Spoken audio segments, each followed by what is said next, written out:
What's up? What's up? What's up, boxing world? It's your man Sean Patel. Not from the illustrious, elaborate, high-tech studios in my basement downstairs, but instead on the road visiting family.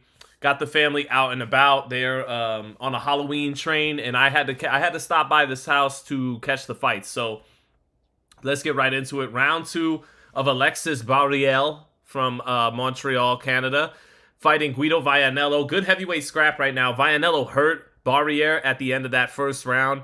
But Barriere landed some good shots himself in that first round. And this is an interesting heavyweight scrap. Vianello aggressive right now. Lands a straight right hand. Swinging a little bit wild to follow that up. Remember, he would do that whenever he hurt Ife Ajagba in their close fight.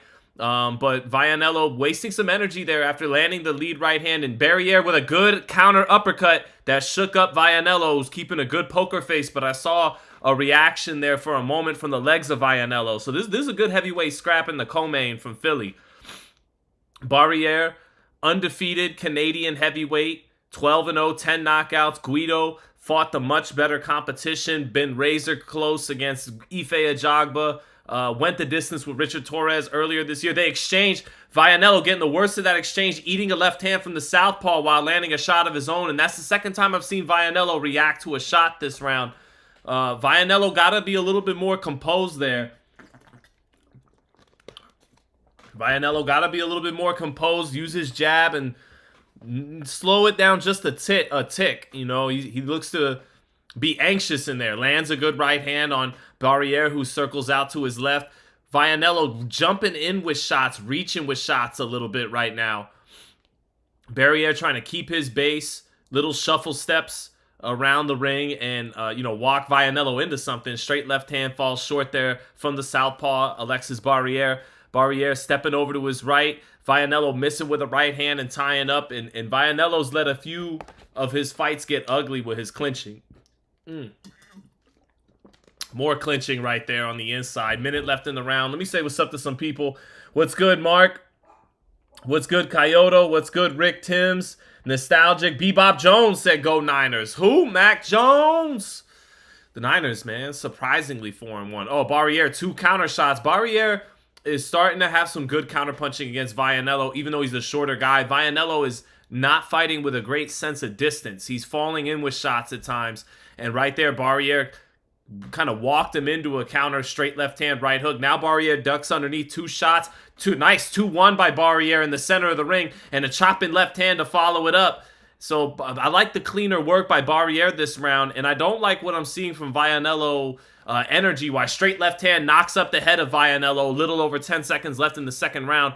Barriere, smart southpaw, little shuffle steps to his strong side, to his right side, getting that lead foot positioning on Vianello. And I think this was a good round by Alexis Barriere. I gave the first round to Vianello because he buzzed Barriere at the end of that first round and imposed himself a little bit on the front foot. But I gave Barriere that second round. And it's not Barriere, it's Alexis Barriel. Okay, but I can't say that on a consistent basis with that level of French-Canadian accent. On to round 3, though. 1 versus 1. I really wish Coe versus Hart was still on this card. Yeah, me too. Khalil Coe.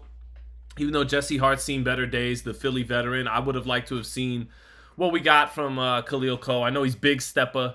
I like calling him high stepper. I don't know. Maybe because Bebop Jones, Deion Sanders, high stepping with the Niners all the time in his 1 year there. But anyway, none of that. Johnny Rice got a gift versus this Vianello guy after a cut ended their fight. I can't say that, Rick. And I'm Italian, Rick, and I'm keeping it real. I think Johnny, he was tagging Guido with some right hands and was, from what I could recall, having a good fight up until the cut. Maybe Guido would have came on strong and all that, but I remember Johnny doing well before that cut and wasn't necessarily getting, wasn't, lucky that the fight stopped early. He may have won the fight regardless, but I'd have to watch it again. Round 3. Here we go. And Vianello not using his jab, not easy to jab against the southpaw. Now he throws a 1-2, touches the chin a little bit, but his head is getting bopped up by the straight left hand of Barriere. Good defense that time by Vianello as Barriere got the superior lead foot positioning, stepping over to his right, but Vianello covered up well and caught those shots. Good double jab that time by Vianello. He's got to find that double jab a little bit more and establish some range there and not fall in with his shots so much or he risks getting counterpunched by Barriere like he did in the second round. Barriere, not a lot of jab from him either. More of a range finder. Oh, there's a nice sweeping left hand followed up by a right hand by Barriere. Took a nice little step to the right to get his positioning, but then actually came from his left with that two-piece. Good shot from Barriere. Barriere's timing is a little bit better than Vianello. He's counterpunching Vianello well, making Vianello step in a step too far and then tagging him with his left hand right now. Center of the ring for both fighters. Vianello lands his jab, overshoots the right hand though, lands his jab again, fences off some of Barriere's counterpunches right there, touches Barriere with the lead hand, feints, keeping him in front a little bit better now. That's better from Guido in terms of distance control. Falls short with his jab, makes Barriere reset in the center of the ring, step to his left, now he's stepping to his right. Little short exchange on the inside. Barriere got the better of that. Minute left in the third round. Competitive round right now. I think Barriere a little more accurate than Guido. Guido trying to fight downhill, but not able to be consistent behind the jab and get downhill. Barriere able to turn him in the center of the ring, keep the fight in the center of the ring. Guido not, advancing in the real estate, not driving him to the ropes. Guido again trying to reach with a left hook to the body and a right hand up top. Ate a little counter shot there. 30 seconds. Nice right hand there by Vianello though in the center of the ring. Kind of put some weight behind that right hand. Anchor punch. Vianello on the top of the head with a right hand again, measuring with the jab. Good two-piece counter, though, by Barriere. Lifts up the head and shakes up the legs of Vianello a little bit. And to my eye, Barriere, not as busy as Guido. Guido's getting off first, but he's more accurate in lifting up that head of Guido Vianello. I'm going to have this 29-28 after 3 for Alexis Barriere. No Italian bias. You have to admire the objectivity, chat. You have to admire it. What is up, Maria C? Hi, Sean. Hi, chat. Barriere is so much faster. Barriere is so much faster. Absolutely. Jason Rodriguez said, finally, no nonsense commentary. Thank you, brother. Rick Timms says, Johnny was losing on all 3 cards when it ended, if I recall correctly, and Johnny hasn't fought since, and they fought in, like, January 2023. Yeah, between that and the Coffee fight, the Michael Coffee fight, he thought, he had punched, like, maybe a Wilder or Ruiz payday, some type of significant heavyweight fight where you can make some real money, and it just never came. Was Guido beating Johnny? God, that, like you said, that was back in 23. Johnny landed that right hand to open the cut up, though, didn't he, Rick? What's up, Charles Radley? Said, salute, brother. You got boots? I got boots. I got boots. He's super talented.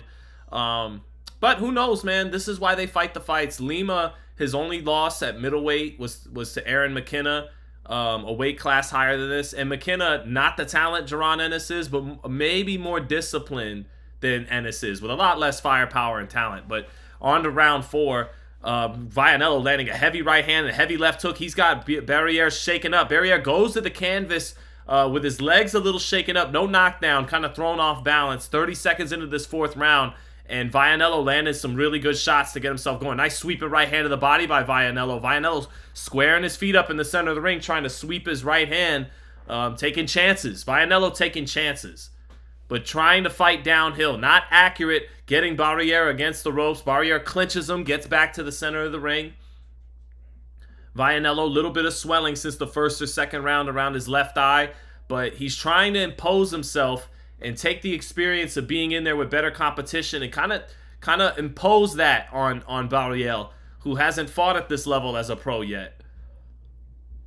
Vianello, good work on the inside with Barriere still kind of weathering the storm from that early onslaught in the 1st minute. Barriere sweeps a hard left hand, but Vianello keeps the right hand up, goes back to the body. 2 uppercuts by Barriere on the inside. Vianello walks through it and eats a straight left hand, but keeps Barriere pinned on the ropes, eating those shots, measuring with the jab, chops the right hand, shoots a left hook. Barriere has to clinch on the ropes halfway through the 4th.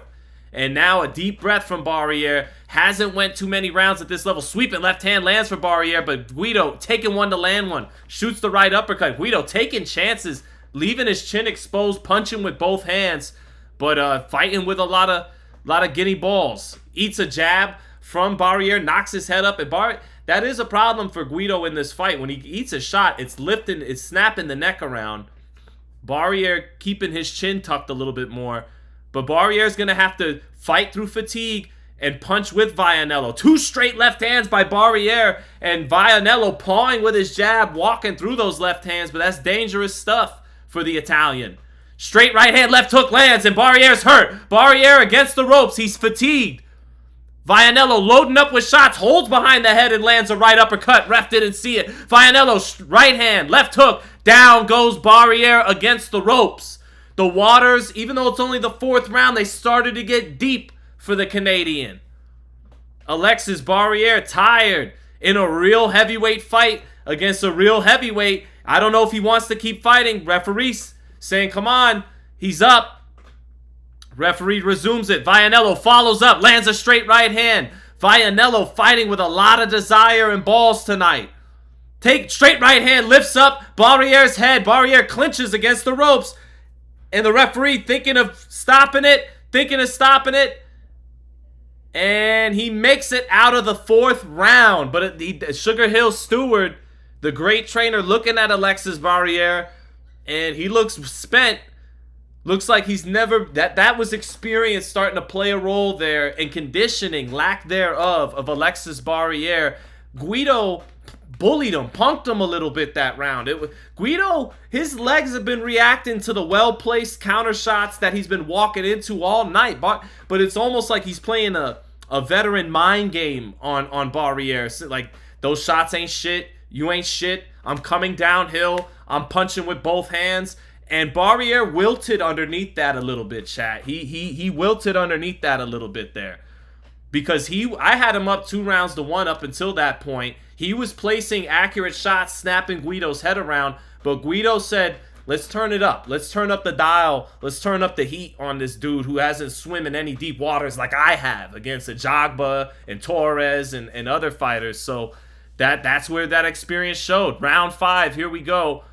And we'll see if Barriere can re-steady himself. Straight right hand, left hook around the high guard. Lands for Vianello. Down goes Barriere. That's going to be a wrap. He falls hard into the bottom rope. Referee is counting.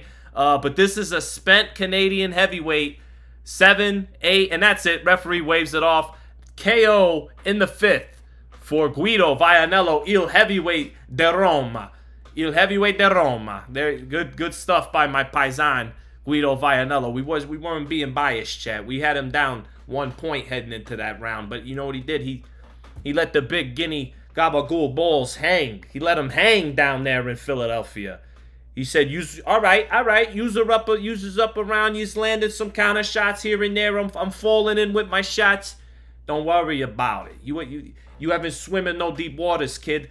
Time to turn up the heat on yous. Time to drown you in the marinara gravy. And that's what he did. Good stuff. That was good stuff. Hey, what's up, Edwin Ula? What's up, Weedy Gonzalez? Again, shout out to Maria. Thank you. Giovanni Quintero, what's up, brother? Nicholas. Yeah, man, we got a lot of the regulars in. It's not a super crowded chat. I'm hopping on late, just basically around main event time, but I really appreciate the people who are in here rocking with me. You guys are awesome. So let's just have fun tonight.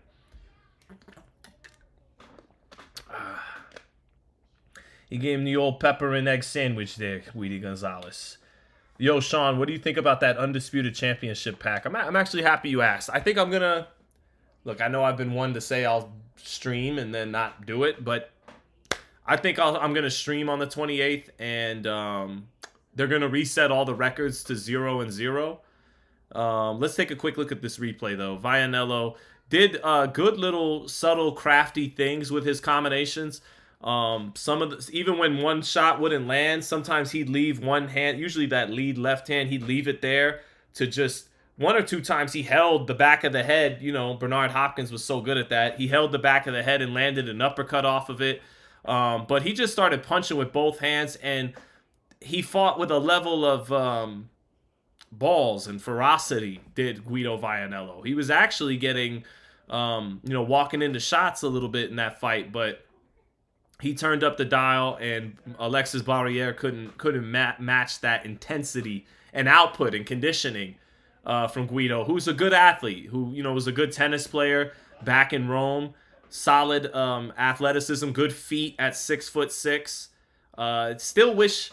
Still wish Guido knew his distance better. He doesn't have a great sense of timing and distance with his jab, but he's shown courage in some of his fights. He showed it tonight. I love the way he turned it up on Barriere. If he had a better sense of distance, I just don't know. He's a late starter. He didn't have a long amateur career. He started boxing as more of a young man, teenager, after being a tennis player. So I don't know if he'll ever have that sense of timing and distance. But if he did, he'd be that much harder to beat if he could really find his distance consistently and land his jab effectively. But against more quality heavyweights, that's inconsistent areas in his game. But Guido is a very solid fringe top 10 heavyweight, very solid guy in the division. Put it this way: if you the only young prospect type of heavyweight that would blow him out is Aitama, and that just speaks to Aitama's talent. But outside of that, I mean, if you want to know, like Josh Edwards coming up, Guido would be too much probably for Josh Edwards right now, who I think has a really good upside in the heavyweight division. But outside of Aitama, he would be a handful for any guy trying to break into the top 10. And so definitely got a good level of respect for, Il Heavyweight de Roma, my man Guido Vianello. Rick Tim says, I'm laughing my ass off at Sugar Hill for losing again. I'm no fan of that guy ever since he was Team Fury with iffy floppy gloves versus Deontay. So, yeah. It hasn't been a great run for Sugar Hill post Adonis.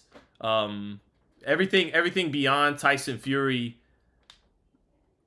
after Adonis lost his title to Vosdick. So he had that great run after that with Fury, but beyond that, it's been hit or miss. He really didn't have a good showing or a good game plan when Jared Anderson fought Bacoli, and he was Jared's trainer for that one fight. But, still though, he's still Emmanuel's nephew. He still trained the light heavyweight and heavyweight champions of the world. So definitely, top coach. But yeah, to your point, Rick, not always getting great results in every, that's going to be the case for anybody, but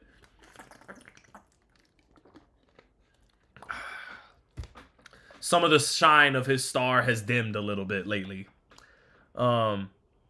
Weedy Gonzalez says Guido paused the jab. Yeah, that's what I was getting at. Lambert Henry, thank you, brother. Say you're the best, Sean. So anyways, back to UCW, asking about the Undisputed video game, and there's one more like mystery pack they're gonna announce for the 28th. The roster has gotten really good. They added Tiafimo, Fundora, Jack Johnson, Barrera, Morales, Marquez. Although I still think better animation for the game. Like when I use Eric Morales, I still don't truly feel like I'm fighting with Eric Morales or Marquez.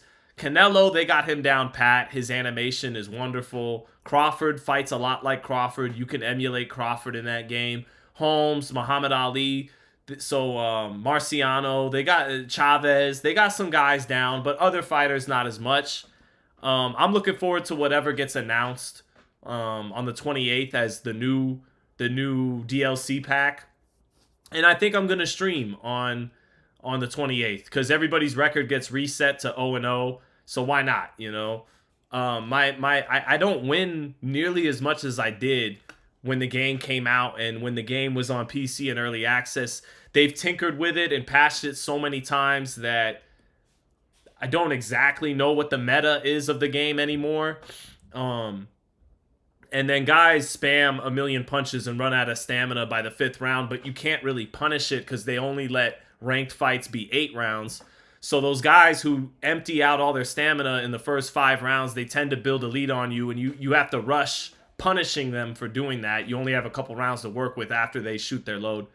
Anyway, I want to stream the game on the 28th. So,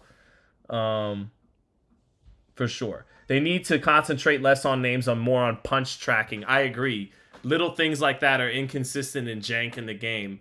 But I still play the game a lot and enjoy it. It's got a lot of some frustrating aspects to it. And it feels like they've tinkered with the engine so much that I don't know, like it's some things feel all over the place in a sense, but I still play the game regularly, and yeah, I want to stream it on the 28th. So, but we do got a little time to kill in the chat before we get to Boots and Lima. Let's talk the fight a little bit. Lima is strong, southpaw. Again, his only loss was to McKenna, who again isn't Boots Ennis arsenal-wise, punching power-wise, creativity-wise, overall talent-wise, but McKenna is a high IQ boxer and very tall and knows how to make the most of his height and his length. And Ennis isn't always disciplined. He'll take unnecessary chances, take punches that his reflexes and athleticism should be able to get him the way out of. But and that's part of what makes Ennis fun is he's as talented as any fighter in boxing in terms of, gifts and has so much to his offensive arsenal out of both stances, but he also gets hit clean more than he probably should. So he's vulnerable. So that makes him super exciting to watch because he's one of the most talented, flashy fighters in boxing. On any given night against any other fighter, especially if he tightens things up a bit for a higher level assignment, he could beat any fighter in the world.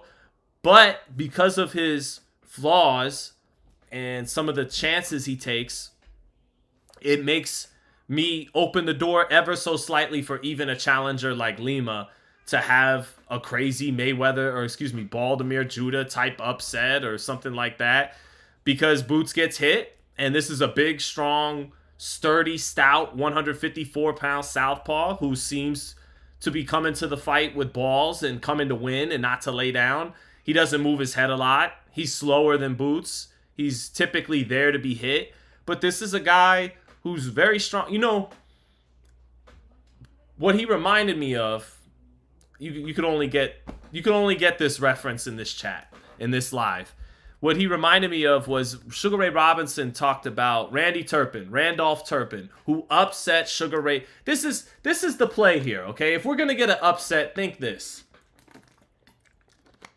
Think this, chat. So Sugar Ray Robinson, when he was middleweight champion, and I read his book, he went to England on a tour as middleweight champion.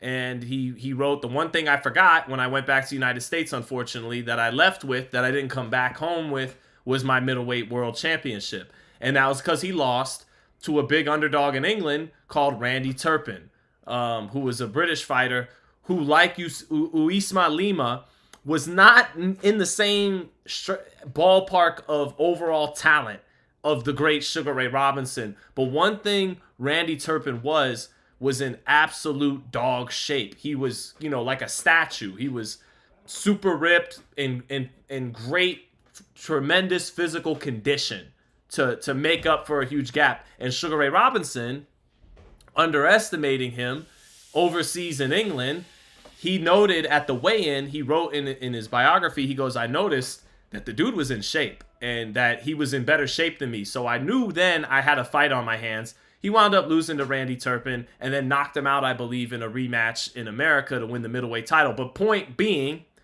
is Randy Turpin, just because he was in tremendous physical shape, and the difference here is I don't think Ennis is going to be undertrained like Robinson was in England. But maybe human nature, he's underestimating, not underestimating, but overlooking Lima, looking towards this Ortiz fight that we're hearing might be basically signed or on the verge of being signed as soon as they both win their fights. Ortiz against Lubin next month. Maybe you're overlooking this dude who's really from Angola. And I'm surprised at all the Portuguese support he's got fighting out of Portugal. If you go to the DAZN chat, there's a bunch of people from Portugal supporting Lima. Maybe like Randy Turpin, the dude is just in ridiculously good shape and he's a little overlooked. And he's going to upset this tremendous talent, Jaron Ennis. This is why they fight the fights. I suspect that Ennis knocks this guy out within 6 rounds and gets hit while doing so and has a pretty Jaron Ennis-like performance where you're left saying, man, he wore some shots he probably didn't need to, but it'll also be alongside a whole bunch of crazy highlights on offense, a whole bunch of crazy, creative, explosive offense that also makes you go, yeah, he took some shots he probably shouldn't, but man, he also did some things and pulled off and executed some things that only a very few select amount of fighters could do, you know? So that's what I'm expecting is pretty much a shootout, and for Lima to touch Jaron with some shots that again make Jaron makes people go, man, he gets hit, and but also the tremendous offensive arsenal and speed, power, creativity, all that stuff. That's what I'm expecting. But that's why they fight the fights. Let's see what we get. Let me see what we got in the chat. Diego Pacheco announced in Stockton, California with Gabe Flores Jr. Well, they're keeping him busy. Doesn't sound like anything earth-shattering, but Pacheco's staying busy. That's good. And then shout out to my man Lil G, Gabe Flores Jr., Stockton's own. The Moses fight was good rounds for him. Zaquin Moses says Charles Radley. I saw some people on Twitter feeling like my guy Locked In Daily felt like he needed to see Zaquin pick up the pace, but learning experience early on, and he gets the win, and he's definitely a good talent. Zaquin Moses. I know him and Kermel Moton are talking shit back and forth. Zaquin beat him in the amateurs. They're going to fight probably someday as pros. Mr. Put Them in the Ground. What's up, brother? Thanks for the shout out. Michael Parks. Hey, Sean, do you think Ennis stops Lima? I do. Charles Radley said no defense. Gets hit a lot. Your video just hit the algorithm now. They coming in. Hit the like button, people. Thank you, brother. Thank you, Charles. Charles Radley got, it sounds like Ennis in the 9th or 10th. What's the best fight to end the year, says CW. I say Haney Norman. I agree with you. It's Haney Norman. GCGB says with the fresh cut. Thank you, man. It's reasonable tonight, right? I actually like it all long and messed up, and it's like my lion's mane, but other people just see an unkept stoner. So this hair is probably better for being on camera. Lucius Tate, what's good, Lucius? Good to see you, brother. Yourself and Lucius Harris are the most important Luciuses that ever exist. Shout out to Luscious Lucius Harris, backup point guard on the Nets. Sean, chat, what should I go with? Wings or pizza, says Party Time. It depends on the quality of pizza. And don't lie to yourself, Party Time. If you have an 8 out of 10 pizza place, I would go wings tonight. If you have a true bona fide 10 out of 10 pizza place, I don't know where you live in America, because that has a lot to do with it, I would recommend pizza, but only if it's really good, really, really good pizza. I think that's how pizza should be consumed. I consume too much 8 out of 10 pizza here in Las Vegas, and it's not worth it. It's not, as you get older, it's not worth the calories. Chicken wings is technically protein. I'm giving my real breakdown here. True breakdown. You asked me to break something down, I'm going to break it down. Mr. Quake, what's up? Mr. Quake says, Sean, grow a beard, please. I don't know. I don't know. Not right now, Mr. Quake. Thank you, though, for the suggestion. Maybe one day. I have to hibernate. It's the transitional beard growing that's awkward. If I could hibernate for 5 or 6 weeks and come back full bearded on the live, then I'd do it. We can't do that. Sean, what's your favorite New York City food spots? It's been a minute. I mean, I don't know. I think I would just go to Mulberry Street in Little Italy. They still got a few spots there. Man, I'm not in New York City enough in the 2020s to name too many spots. Oh, I would just say, if you're a chicken wrap fan, if you're a what the fuck are those called? What are those called? Why am I struggling with this? Chicken wraps. You know, the wraps. Chicken wraps. In New York and in Brooklyn, there's this place, the Munchies in Brooklyn. They got some amazing, exquisite wraps in Brooklyn, man. They go hard with the sandwiches and the wraps. You can get chicken finger wraps with all kinds of different sauce in there. You know, I would go ham with the wraps. And you're technically being healthy instead of getting a burger. You're eating wraps with lettuce in there and seasoning, but it's bomb. I get yourself a chicken wrap out there in New York if you're trying to keep it healthy but delicious, relatively speaking. Give us a Vegas spot, Nora's. Nora's Italian cuisine on Flamingo in between Decatur and Jones. Nora's Italian cuisine, 100%.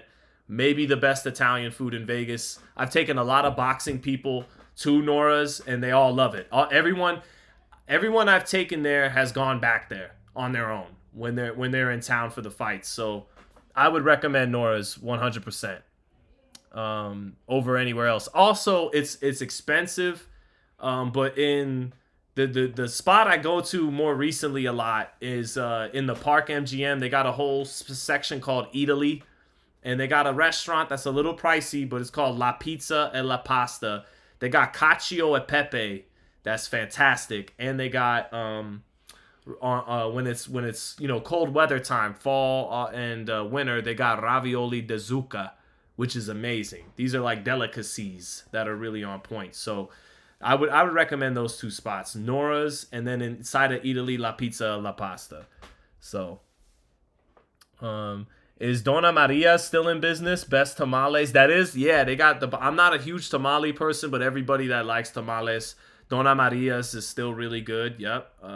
And not too far from the Strip. Not too far from Nora's, actually. That's like 5-minute drive from Nora's. Donna Maria's is good.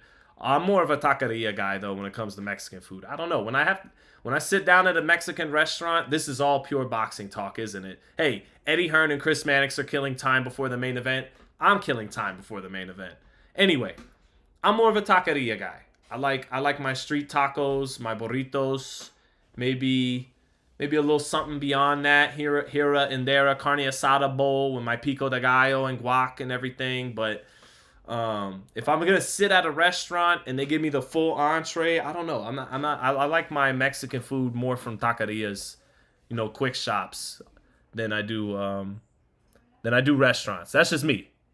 So they're saying Ryan and Barrios is next. That's funny because I pitched Barrios on that fight like 2 years ago. I've been pitching that fight for a minute because I think there's a good contrast there. They're both Chicano fighters.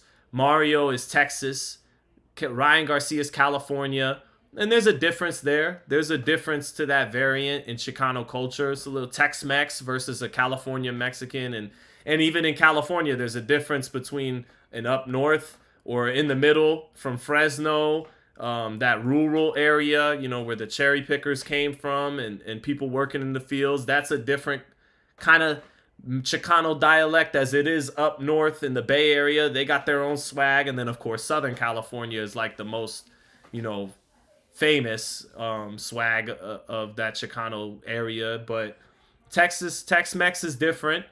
And between the two fighters themselves, I like the contrast in that Ryan Garcia's Hollywood, superstar, hot shot kind of guy, again, from Southern California. And then Barrios is into his Aboriginal, Aztec, Mayan culture. He's into that kind of thing.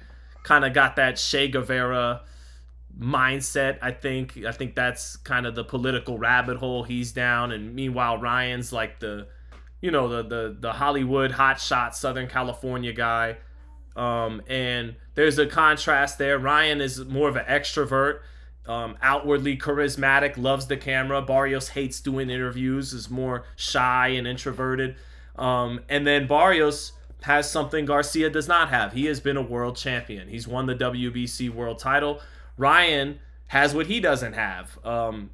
He's an exciting guy, and he has stardom, something Barrios has never really tapped into. He's played the B side in some big fights, but he's always the B side in any big notable fight, and Ryan's a star. So Ryan's a star who's never won a title. Barrios is a world champion who isn't a star.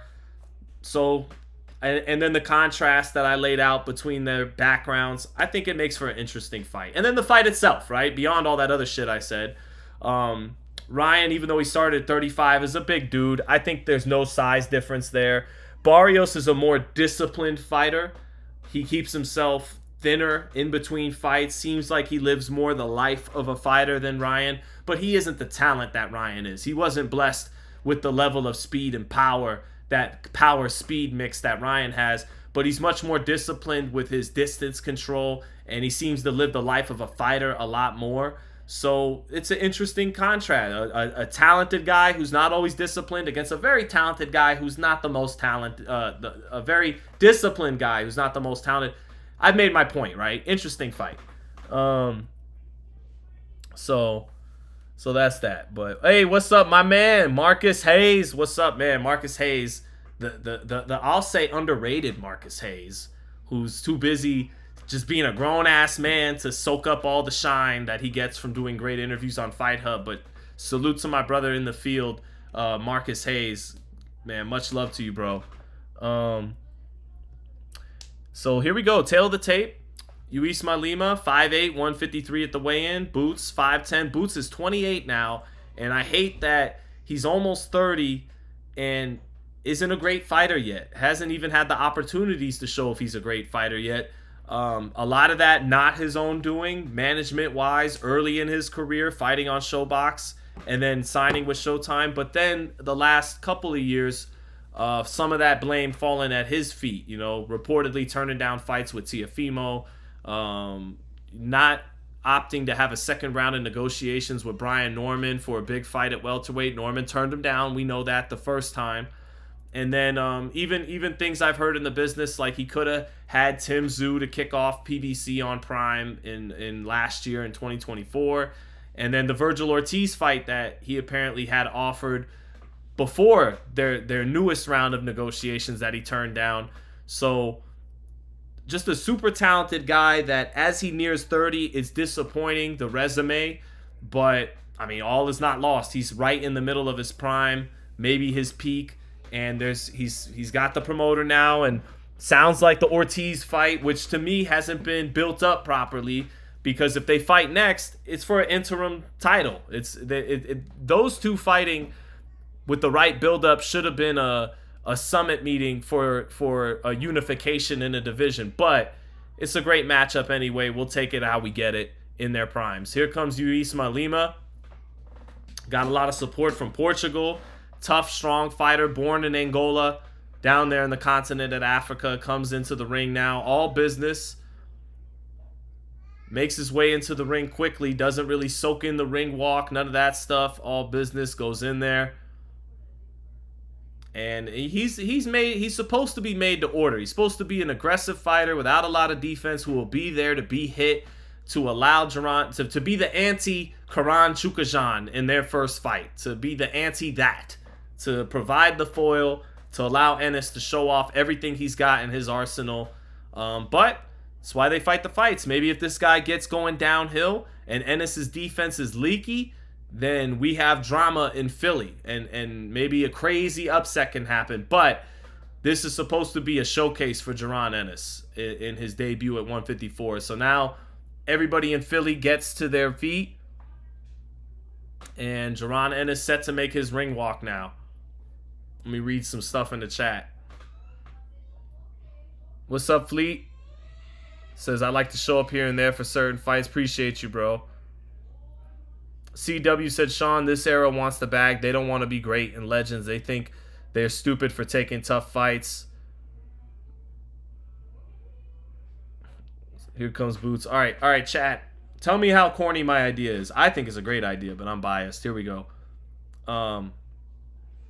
So Boots, now I know only like 12 people are old enough to even appreciate this, but the Gap Band, remember when Floyd came out with the OJs for, you know, money, money, money, money, money, and how awesome that was? Floyd came out with the OJs, and although ironically the song is about not selling your soul for money and money not being the most important thing and it being the root of all evil, and Floyd's actually the anti that as Money Mayweather, but who cares? It was awesome. The OJs for the Shane Mosley fight did that.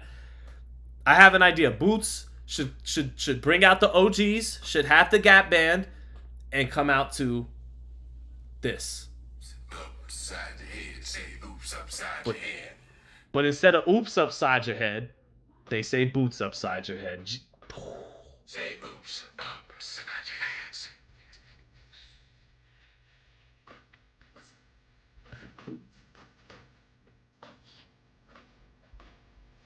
boots upside your head, right? Okay.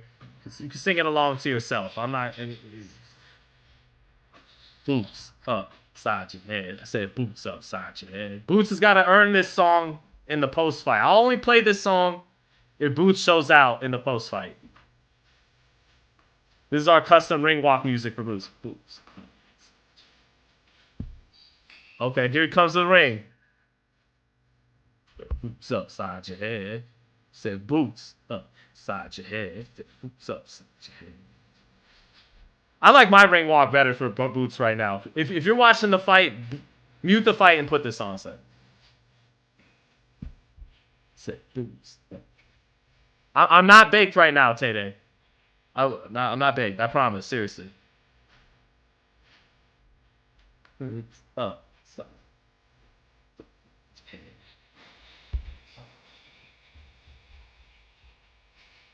Boom, boom. Boom, boom, boom. I said boots upside your head.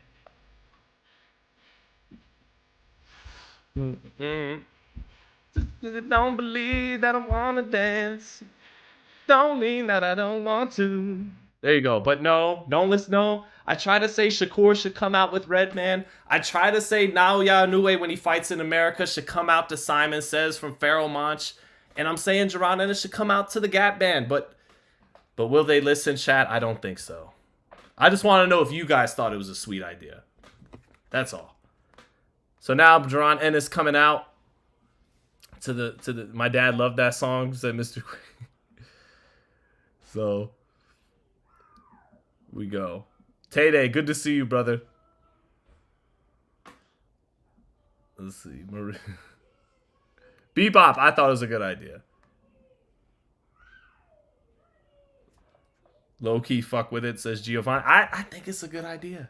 All right, let's see. Here comes Jaron to the ring now, though. Let's get to it, man.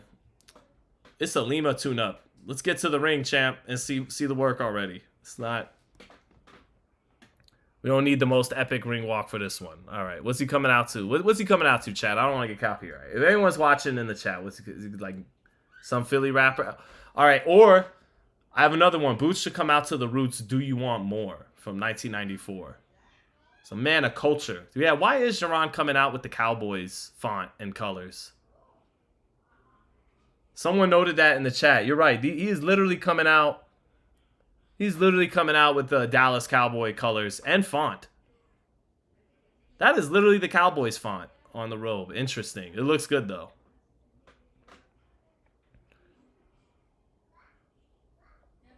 Jaron Ennis in the ring now. Cowboy colors adorned. Yep. We need Ministry of Darkness Undertaker theme. That was the best one. That one was creepy. All right, Ennis takes prayer in the corner. Ennis apparently pretty serious about his Christian faith. Talks about church a lot. That's definitely a good thing. What's up, no other? Yeah, just a little more than I think in reality, though. Noel Hertz, appreciate it, brother. All right, let's get to the action, man. Let's get ready to call some fighting. Ready to call a good fight here. Good. Hopefully we see something worth our time. I'm sure we will. I'm sure with Lima not coming to lay down, and they're doing the national anthem of Portugal. And again, this dude has a lot of people in the DAZN chat supporting him from Portugal. So, you know, unbeknownst to us, he may have some support back home. There's people up in the wee hours of the morning watching this fight back home for him. I'm sure he has an interesting story venturing from Angola and coming to Portugal. So maybe that story is something that's resonated back home in Portugal. And we'll get ready to see him fight one of the best talents in America in his backyard. Portugal has a really cool flag. It's just cool colors. This is Portugal. Shout out to Portugal. Shout out to Portugal. What happened to their foothold in the United States? Didn't they come over here with England and Spain? And I don't feel a whole lot of Portuguese influence up until this day. England and Spain, yes. Anyway, separate. I'm digressing here. All right, now here comes the American anthem. I would say without any bias, the greatest anthem of all the countries. And I've heard every country's anthem. It's not a lie. Just kidding. I haven't. All right, here we go. Getting through the anthems. Angola was a Portuguese colony. Did not know that. Probably should have known that. Weedy Gonzalez.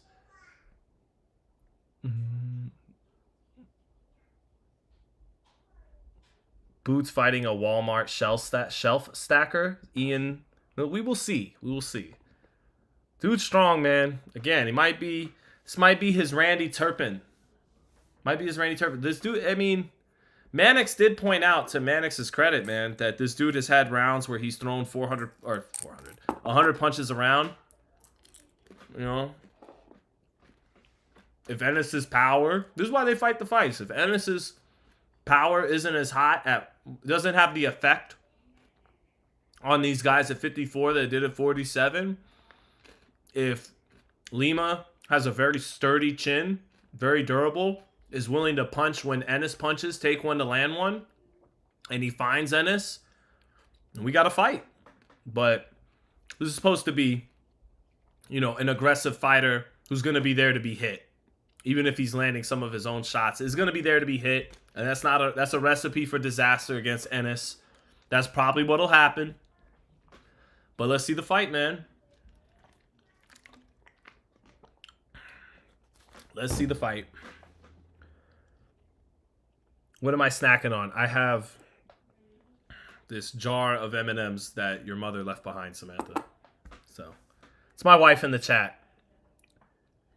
Let's take a moment for the poodles that sacrificed for her hair.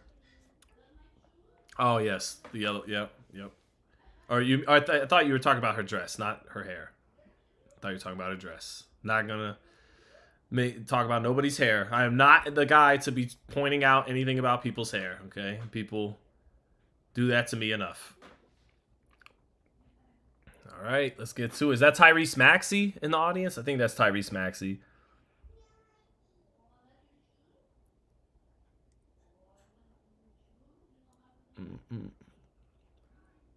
Nice rendition of the anthem, says Maria. I'm sure it was. Oh, Ortiz is from Dallas. This is a play for Jerry's World. Ernest Johnson. You think they could pull that off? Ennis and Ortiz, who haven't really been in big fights yet. That's what I mean by the buildup hasn't been right. We've been talking about this fight since they were welterweights at 2020, really 2021. We've been talking about this fight since then, and it's just Ennis hasn't gotten the matchups he's needed, and then Ortiz had those false starts against Amantes Stanionis that killed his momentum a little bit.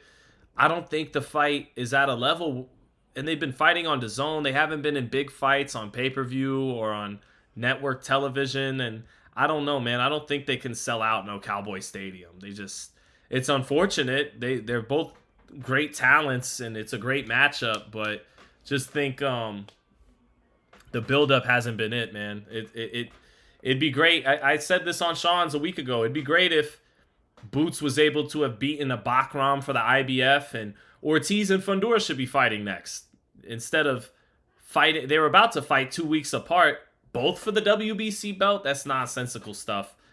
And now Fundora Thurman is postponed, and people are left wondering why. Like, is it because ticket sales were slow and the pay-per-view was not going to sell? So maybe you just move that fight off and put it on the Roach Pitbull fight or Manny Pacquiao's January card coming up. Save money that way. But anyways, it didn't make sense that Ortiz and Fundora were fighting 2 weeks apart when both for the WBC title. It's just silly. And that's what I mean. Ortiz beating Fundora, Ennis beating a Bakram, something like that. Now the fight has the right buildup. It has the right stakes, but that hasn't happened, and it looks like it may be next. And That's good. That's good. We'll definitely take it, but I do think the build-up should have been better if it is next. So Lima getting his introduction right now. Bouncing up and down again in great shape. Guy's made of rock. Southpaw, throws a lot of punches. And if he's got a very sturdy chin, you know, maybe can make things interesting. But, you know, I don't know about that. Final pick, I'm going to... You got the cut for the Mark Davis bold cut. Do it. I'm not that bold. I'm not as bold as Mark Davis. I don't have that self-confidence. So, yeah, I think final prediction, Ennis inside of 6 in a fun fight. In a fun fight. But maybe not, man. That's why they fight the fights. Let's see. Ennis may have let in certain bad habits take hold in his style by not being able to... He tightened up for Stanionis. You could see that. But, you know, against other fighters like Avanesian and Chukajan, even Delorme in the 90 seconds before he blasted him out, few guys have touched him clean with shots. And we'll see. Maybe against a strong 154-pounder, that's an issue. We'll see. But Ennis coming now to the center of the ring. Referee giving instructions, and we'll get this thing started. Ennis a little bit dry. Both guys sweating, you know, on the face, got their sweat built up. Lima a little bit more perspiration on the face. Ennis a little dry in the body. I know George Foreman was a stickler for that on the HBO days. Always didn't like fighters coming in dry whatsoever. But Ennis with that reach advantage. Here we go. Despite coming up from 47, let's get this thing going. Round 1, and we're off. All right, chat, round 1. Ennis starting orthodox. Lead hand a little bit low. Pause with his jab. And little feints from Lima in the center of the ring. Ennis sweeps the right hand. Lima high guard catches it on the glove. Now Ennis touches him with a jab. Half step back, still in the orthodox stance. To touch him with the jab, stepping back to his right, taking little steps out to his right and on his back foot. Sweeps the right hand, falls short with it against Lima. Lima, little stutter steps before coming inside. Pause with his jab, keeping his base underneath him well in that southpaw stance. Ennis touching with a jab to the body, tries to sweep a right uppercut as Lima takes a step inside. Straight right hand to the body by Ennis. Just touch him with these shots early. Ennis touch him with the jab, sweeps the right hand in the center of the ring, but falls short. Nice jab to the body by Ennis. Ennis getting off first with that speed advantage as expected, but Lima staying defensively responsible in the first minute, shuffling his feet in and out on his resets. Double jab by Ennis. Ennis switches southpaw for the first time. Ennis almost gets countered with a left hand in between shots, but instead he catches Lima, and Lima's hurt. Lima goes down. Short left hand and then a right hook inside, drops Lima. Ennis was willing to open up an exchange and take chances and trusts himself to find the shot in between punches, and Lima has never seen nothing like that. Down in the first. He's up. He's up at 8. Ennis is going to go for the kill. Lead right hook, lands. Lima's hurt. Ennis following up with combinations. Lima pinned against the rope. A right hook comes around the high guard, and down goes Lima again. Lima overwhelmed by the speed and the combinations and the power by Jaron Ennis.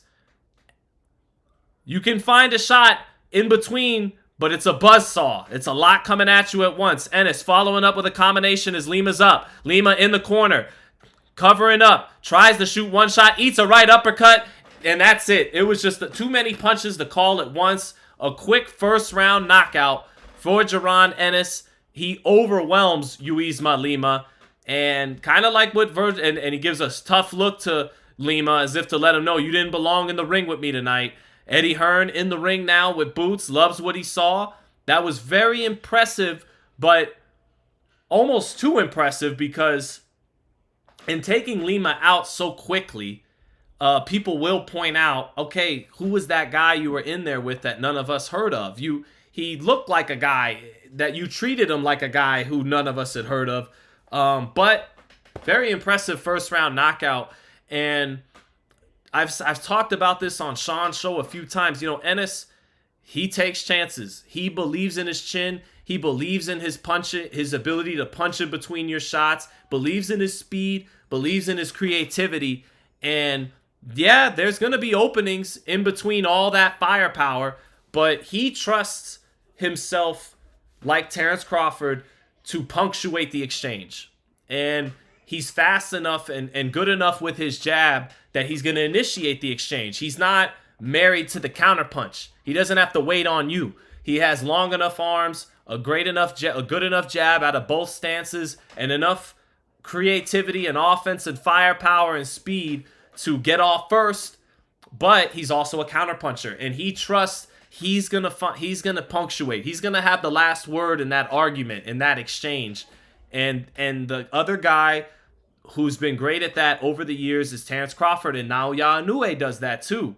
These are guys that got so much speed and every punch in the book, and they trust their punch resistance. They got balls. They got a lot of self-belief that, yeah, you could counter them in between. You could find them in between. Crawford's been tougher to do that with lately. But, yeah, these are guys that are great at initiating with the speed and punctuating with the timing and the counter punching. And that's special stuff. That's special stuff. Being first and being last is a vestige of great fighting, of great fighters. So Boots has got to prove himself against real high caliber opposition. He just hasn't been able to do that yet. But you're lying to yourself if his talent doesn't jump off the screen practically every time, except for maybe the first except for maybe the two Jukajan fights. But the talent 99% of the time jumps off the screen. And you just want to see that talent against another great talent like Virgil Ortiz. So there you go. Yeah, he's one of the funnest guys for me to watch in boxing. For all the reasons I said. Maria C said it was quick but beautiful. It was quick but beautiful. And even you could see a few counterpunching opportunities for Lima in between the shots, but good luck getting your one off in between those 2, 3, 4, 5, 6, 7, 8. And then he's a Philly Bull. He takes a good shot, wears him a little too clean, but he takes a good shot. He has a chin from what we've seen in his fights, Ennis. But yeah, he was all business tonight. He fought with a little bit of venom and wanted to show this guy who had been running his mouth all week, as he should. He wasn't coming in to lay down, but he wanted to show him, you don't really belong in this ring with me. And he did that. He proved that he doesn't belong in the ring with him. And again, this dude's only other loss was going the distance with undefeated Aaron McKenna. McKenna's no slouch. McKenna sparred a lot of rounds with Terrence Crawford. Is a good enough pro to go rounds with Crawford in the gym, be invited back for that. So yeah, I think I gotta, you know what? All right, Jaron. You earned it. He earned it.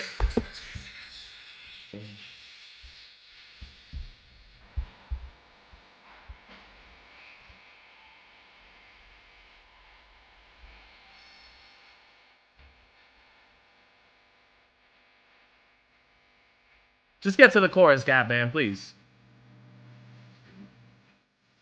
Ian Milne said, told you, Sean, Lima is a Walmart shelf stacker. Honestly, that was embarrassing. He would... Said, boots up, Saj. I can't sing it with rhythm right now. I don't have a confidence. So you sing it at home with rhythm. Said, boots up. Said, boots up, Saj. Yeah.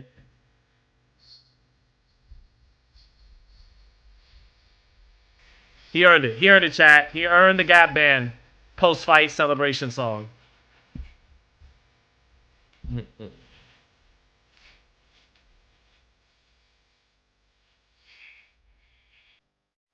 There you go. All right. Enough boots upside your head. Okay. Well, that was fun. That was very Castillo Clayton, Thomas Delorme-esque from Jaron Ennis tonight. But everybody wants to see him fight the elite. Feels like we're going to get that soon. Again, I wish it was for a unification. Something else besides an interim belt. Feels like that matchup deserves more than that. But what's more important than belts is guys fighting each other in their physical prime. So I should just shut the fuck up about it already and just be happy we're even getting it, if it's even coming next. Because Manny Pacquiao and Floyd Mayweather fought each other for 3 belts, but they weren't really in their physical prime anymore. So what's more important, the belts or guys actually fighting each other when they're at their best? It's guys fighting each other at their best. So I just live in a world where I want it all. I want it all. Brand new socks and draws, like Warren G said. I want Ortiz and Ennis, 4 belts, four actual world titles. I don't know. I get greedy and stupid, chat. Lima didn't have the experience, says Japreem Net Magnetic. I Love Lulu says 35 cans. MA says we can't give credit for this fight. You can. It's not against the rules. You can give some credit. I'm gonna need to send you some rhythm in a fro, Sean. I have better rhythm than I'm showing. I just don't want to be cringe and attempt to show it on the live. I'm being conservative here. Okay, I'm nervous. I'm nervous to dance, but it doesn't mean I can't kind of sort of do it. Anyway, Flimsy said you can't just have over 30 fights and 0 good names. Well, yeah. I mean, look, I don't think who's really arguing something else that no, Ennis's resume is stellar, and no, I mean, I think Ennis has gotten. I'm a lot less bothered by deserved critiques when they're actually being said, and the person who deserves to have the critique said about them is hearing them and isn't getting away from it, you know. And Ennis is that's the case with Ennis. I don't think practically anyone's letting him off the hook for being almost 30 and wanting to see him fight the best of the best. I think that's been being said. I think that narrative is in play in his career. That's a mainstream narrative. So it makes me a little less apt to go on and on about it on the live. He needs to fight better opposition. For a while and a time in his career, that was not his fault. He was ducked a little bit and didn't have the right political backing. But lately, it's been his own doing too. So it's about that time. All right, so I guess him and Ortiz, that's a tough fight to pick. I'll favor Ennis, but I don't know. Ortiz is more fundamentally sound. Ortiz tucks his chin better. But Boots is the more creative fighter, more versatile fighter. When you look at the early rounds for much of the fight before the late rounds when Ortiz really got to him, Madramov's movement and awkwardness and creativity and back foot game gave Ortiz problems. But as I say that, is that really Ennis? Ennis is despite the movement and athleticism, offense first too. So, you know, is he really going to back foot it in a disciplined manner and just make Ortiz miss and do that? Is he capable of that? Does he have the tools for that? Yeah, probably, but that's not really who he is, and he's almost 30. So who he's always been is more of an offensive dynamo who's really athletic. So, I don't know. It's a great fucking fight. I'll favor Ennis, but, you know, Ortiz might beat him. Ortiz tucks his chin better. Ortiz punches very hard. Ortiz has very good speed as well. Usually, Ortiz is going to be the fast guy up against anybody he's fighting. If he was fighting Fundora, he'd be the fast guy. If he was fighting Bakram, he'd be the fast guy. I think against Ennis, he's not the fast guy, but he's still very fast. So that's a great fight, man. Let's see how. Let me see how Ortiz looks 4 weeks from now against Lubin. That's a good fight, and we'll compare and contrast and kind of take it from there. But if I had to pick someone right now, I guess I'm favoring Ennis. You know, he's a little bit more gifted, a little bit more versatile. Ortiz ultimately has got to high guard you. He has some skills to go with that. He's not just a high guard guy, but at the highest level, what he's gonna execute is power jab, double jab, and ripping combinations and being aggressive, mostly out of the high guard. Ennis, again, doesn't tuck his chin as good as him, but he has a lot of versatility and can pull off a lot of different maneuvers and things. He's a little more versatile than Ortiz. I'll give the edge to Ennis, but sometimes versatility, you know, against just a guy who knows his identity and has his go-to maneuvers and moves and tricks up his sleeve and just executes that at a very high level, that might get the job done. But I would love that fight. So, oh, the Street Fighter tee? Yeah, hold up. It's a Capcom tee. Capcom, real nerd shit. Capcom. Sammy? Do I hear my family out there? They could come say hi. They could have a cameo if they want. All right. Fundora is in a bloody massacre. Fundora, man, any fight with him is going to be really fucking good. But I still, something about him, maybe it's me still underestimating him, even though I really value him as a champion. I think Fundora, since the Mendoza fight, has gotten better and is a quality champion right now, and could be the next undisputed super welterweight champ. But there's something about Zayas. I know you guys be like, really, you gonna put Zayas there too? Yes, there's something about Zayas, Ortiz, and Ennis that screams thoroughbred a little bit more. Fundora, that anomaly with his size, he's gotten better all around. But Zayas, Ortiz, and Ennis to me are more, you know, the thoroughbreds, the guys that you guys, people that the chat knows what I'm talking about when I'm talking boxing. They're more the picture of a thoroughbred young fighter champion on its way to the elite. You know, they're all three of them are kind of boxer punchers, with the kind of frame and style that I'm used to seeing get the job done. I've never seen something like Fundora before. So I've seen fighters, boxer punchers with tremendous pedigree like Ortiz, Zayas, and Ennis. I've seen those guys go up through multiple divisions, become elite fighters. I've never seen a 6'6", skinny, super welterweight with the dimensions and style of Fundora have great success, you know, and that doesn't mean it can't happen. I wouldn't be that surprised if it does happen, but something in me tends to favor those thoroughbreds, Zayas, Ennis, and Ortiz. Maybe not if they fought tomorrow, him and Zayas. You know, Zayas is a baby at the championship level, just got his feet wet. But I think in the long run, I would project those guys over Fundora. But Fundora is doing a great job right now, kind of under the radar. You know, like, it's the tall guy.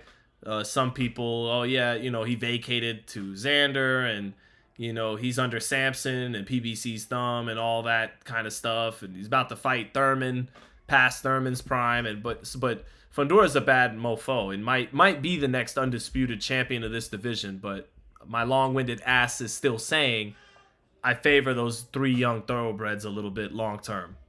Matt Borgeson, thank you for the super chat, brother. Says, I'm going to be honest, I don't know who at 154 beats Boots, honestly. I kind of favor him against all 154 champions. Well, he's got all the talent in the world, speed, power. He's got the length. Even for a Fundora, he's got a 74-inch reach. He has the length to deal with a Fundora, and he's got all the talent in the world.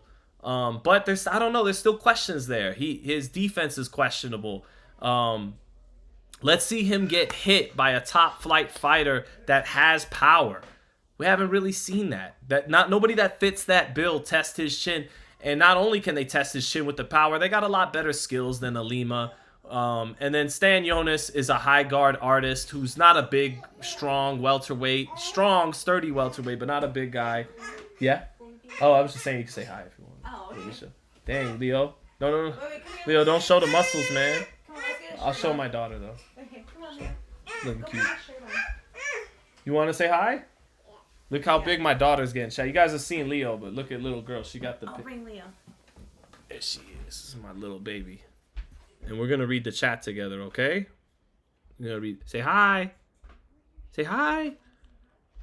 Say hi. All right, they've seen... Okay, but anyways, Matt, I can't disagree with you that I could see him beating all the 154s, but it's enough being the undisputed eye test champion of the world. Bars. It's enough being the undisputed eye test champion of the world. Jaron Ennis is that. He is the eye test champ right now. But you could see the eye test and pick him against anybody. But these are some, Bakram looked really freaking good against Zoo. I don't know. And Bakram's got that discipline, Russian distance to him, like Bivol. He knows to keep you at the end of the shot, and at least he showed that against Zoo.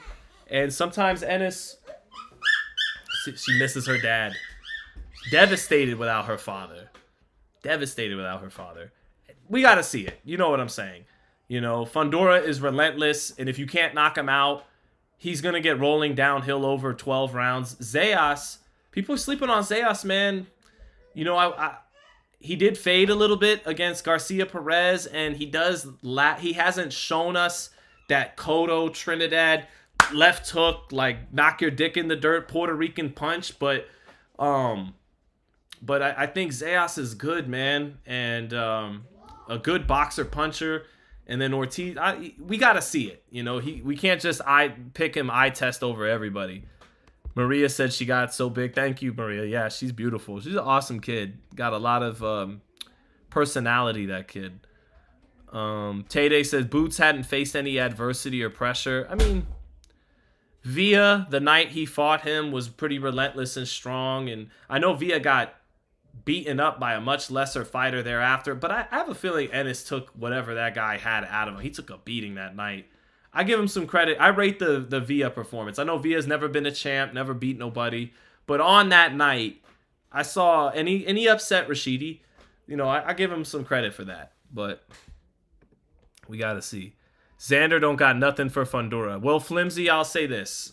I know that people high up in the business, you know, I shouldn't say, you know, look, you're not the only one who shares that opinion. Even people close to Xander, I'm not talking about his actual team, not his trainer and people in the gym with him, but people still near Xander, business-wise, were happy that Fundora vacated because they felt he wasn't really ready for that fight. So, you know, maybe Fundora right now is too much for him, but Xander's going to get better, man. He just won his first belt at 22. I own Xander Zayas stock, okay? I am a Xander Zayas stockholder. So, what's up, Fun Truck? What's up, Goodfella? Goodfella said Boots did what he had to do with the tune-up. Indeed, he did. He gets an A. Alexander Wilson said, Sean, this was a garbage mismatch. Waste of time.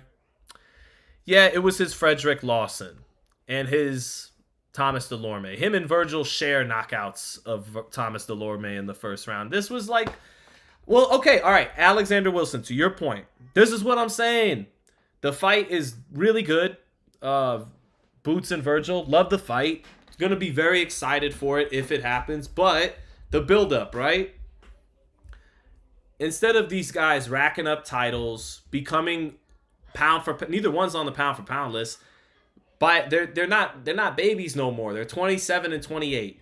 Ortiz and Boots, if the business of boxing was done right with them and everything, they would already be unified champs. They'd already be accomplished, and they'd already be on the pound for pound list probably. So, but instead, you know, Ortiz fought Frederick Lawson and then Thomas Delorme, two, you know, first round knockouts, and Ennis with this tonight. So that's what I've been preaching the last week. Are we going to get it? It sounds like it. Is it a great matchup? It is. But the build-up, it's not like fighting Lima is a great build-up into an Ortiz fight. So, anyway. Charles Radley said, God bless, beautiful child. Keep having more. I would love to if I was making a lot more money. Gael Munoz said, that boy's stoned. I'm not stoned tonight. Not tonight. I don't come stoned on these lives. But I can't get mad at the assertion. I know, I understand. First fight in the new weight class, you shouldn't fight the top guy unless you were on PEDs. That's a very realistic point, Virtue Sports. You know what, man, we talk tough, right? If Boots is if I'm managing a fighter, yeah, I'd probably take a soft touch my first outing in a new weight class. That is the old way of doing things, so I appreciate the comment. Boxing analyst says, get in the ring with Beterbiev. I'm going to answer like that dude in Friday's dad. You know, no. By the way, what's going on with Beterbiev? Did he pop for something? Because Dan Rafael reported he's not going to be on the November 22nd card and that it's not an injury. And that it's not for a Bivol trilogy. So by process of elimination, we're down to a few options here. If he did, he did. It is what it is. I mean, he already, anyway, let's not speculate too much further. I'd kind of be happy, though, if they're just pulling him out because they decided, why are we risking this with this 40, almost 41-year-old? Let's just make the Benavidez fight for the WBC title then, or, because then we can finally get Benavidez versus Beterbiev. And my hot take that Benavidez can stop him while he's 40, almost 41 years old, keep in mind. Then we can get to that. And that's what's really important, right? So, I'm worried Ortiz might not get through Lubin. It's possible, but Lubin, man, it's tough when you've been knocked out twice in brutal fashion if you're Lubin. I know, and Lubin, it's not that Lubin doesn't have the style, and when he's on point, the talent and the skill and the style to potentially beat Ortiz. It's that he's been stopped twice, and Ortiz is relentless. And Ortiz is just has got speed and combinations. I think, look, if Lubin was a more durable fighter who had better punch resistance, and I like Erickson. I fuck with Erickson. Good East Coast dude. Well, down from Florida, but technically on the East Coast. But, down in Florida, just good Florida dude. Former prospect of the year. Loved his moments against Jorge Cota, bending down and then shooting a straight left-hand knockout. And just a good southpaw boxer. Good pop in his punches. Solid, decent power. Good skills. But I just think I wouldn't pick him to beat Ortiz is what I'm getting at. So, but that's why they fight the fights. We'll see. I'm glad this fight is over now so we can see if Boots will fight one of the champs. I would love to see Boots fight Bakram and Ortiz fight Fundora. And see if those guys are 100% for real before they fight each other. And for real, I'm saying relatively speaking. Of course, we know they're for real to a certain extent, but you know what I'm talking about, the elite of the elite. So, Lubin does not have the volume or the durability to take out Virgil. I agree, Zach Ray, but then again, there's a chance that he's just all wrong for Ortiz. That the punch resistance doesn't even really get a chance to play a factor because maybe he's just such a step ahead of Ortiz. Maybe the southpaw style and everything is just all wrong for Ortiz. But, he would have to be a significant step ahead of Ortiz, I think, to win this fight in 4 weeks. I think if it's two-way action and he's getting his shit off and Ortiz is getting his shit off and they're trading rounds, I think over the long haul, Ortiz wins that war. But, Lubin, maybe he could just find a way to be a step ahead all night, and that's how he wins. We'll see. Herbert Green, thank you for the super chat, says Dana W. Daddy. Thank you for the super chat. What's up, Kenny Powers? Says, do you think Bud versus Janibek happens at 60 if Janibek beats Lara this year? It's a really good fight. Why would Crawford... I mean, I would love the boxing nerd in Terrence Crawford if he actually gives a shit about becoming unified middleweight champion. If at almost 40, after all the money he just made fighting Canelo, fighting a fighter with no fan base, but who is the best middleweight in the world, if that tickles his fancy enough and Turkey wants to pay for it for him, then it's a really good fight. It's a really good fight. And I got Crawford. Janibek is good, though. And that's a very interesting, very good fight. If Crawford wants to get a middleweight belt and wants to be really, really sure he's going to win, I think the Adames fight is better for him. He's familiar with him from sparring, and he can get the green belt there and become 6th division champion, which would just be a great feather in his cap. But the Janibek fight is the better fight. So, I mean, yeah, props to Crawford if he wants to take a Janibek fight. It's a risky fight, and depending on how you look at it, a low reward fight. But if you're boxing nerds like us, it's a pretty sweet reward. You get to be unified, recognized middleweight champion. All right, Matt Borgeson, I forgot your super chat. Here it is, brother. Thank you as always. Said, the jab of Jaron Ennis is one of the most advanced in the sport. He can use it in all avenues, and it has a Charlo-esque style to it, and it's powerful too. I agree with you. I think Ennis has a tremendous jab, and I think when it comes time for him to fight the best fighters, he'll have to dial up the jab a little bit more. And actually, Devin Haney against Brian Norman needs to dial up the jab a lot and Norman needs the jab with the jabber to take away that jab of Haney. I'll get to that fight in a second because we're talking about the jab. But Ennis, I think what's special about Ennis is how proficient his jab is out of both stances. I think he really has a strong. His jab is ambidextrous. He really has a strong southpaw and orthodox jab. It's fast and it's a heavy jab. I think he doesn't use it enough sometimes. I think he's looking to get the power shots in, punching between shots, combinations, body head, all of that. And I really think some of his deficiencies he shows against lower level opposition could be tightened up against better fighters if he's more disciplined behind the jab. Obviously a lot easier said where I'm sitting from, but that's what I think. I think against Ortiz, against Ortiz in particular, I think, hey man, against that high guard, create off that jab, double it up, triple it up, stab it to the body, stab it to the head. And I believe he did that against Stanionis. I think that's one of the keys to tightening up his game for elite level assignments is being that much more disciplined behind the jab in both stances and, you know, not taking as many chances without the jab with power shots and combinations. Be a little bit more sure of your power punching opportunities off of that jab, creating it, and also using it as a fencing weapon defensively, where he can stay in control, turn guys, stay in control of distance, control the pace, speed it up, slow it down, all behind that excellent jab he has out of both stances. But if he's looking to square up at times and go body head and loop and sweep the power shots, and then, you know, it's taking at times unnecessary chances when you could just eat and dominate off the jab and those power shots will come off that jab. So no, great point by Matt Borgeson. I appreciate it, man. And right before I get to Ultra Instinct Super Chat, back to Haney Norman. I was starting to think, hey man, Norman might have as good a jab as Haney. And then when I saw Norman has a half-inch longer reach than Haney, I go, he might shock people with his jab in this fight. I still think that's possible, but when I was watching tape on him this week, Haney still looks like he has the better jab than Norman, and he's got a nice feint game off his jab. He keeps that lead hand cocked low, and he has a nice feint with that lead hand cocked low, and he jabs off of it really well. I think Haney doesn't jab enough, and I understand, like, that sounds like a very cliche thing to say, like, oh, use the jab more.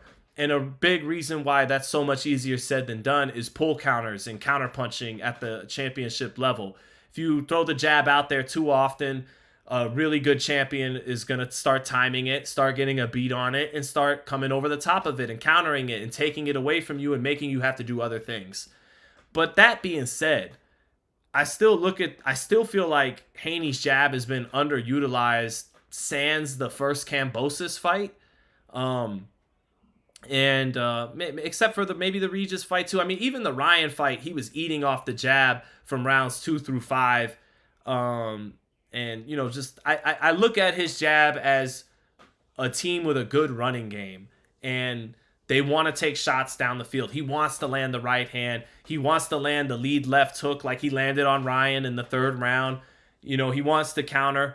And maybe he's thinking, yeah, okay, you could say jab more all you want. At the highest level, that's a little basic. It becomes a little redundant, and it's going to get countered. That being said, from where I'm watching, I think he could use the jab a little bit more. It's still his best punch, and it's like his ground game, his running game. And it's like, you know, set it up, man. Don't look to take shots down the field until you've really bludgeoned the defense with the run and you've made those safeties come up and, you know, make them have to think about the jab and make them have to be order number one of business taking that jab away because it's being so effective. And I think Brian Norman can do that, but Brian Norman really has the advantage in mid to close range. He does not have the advantage in long range.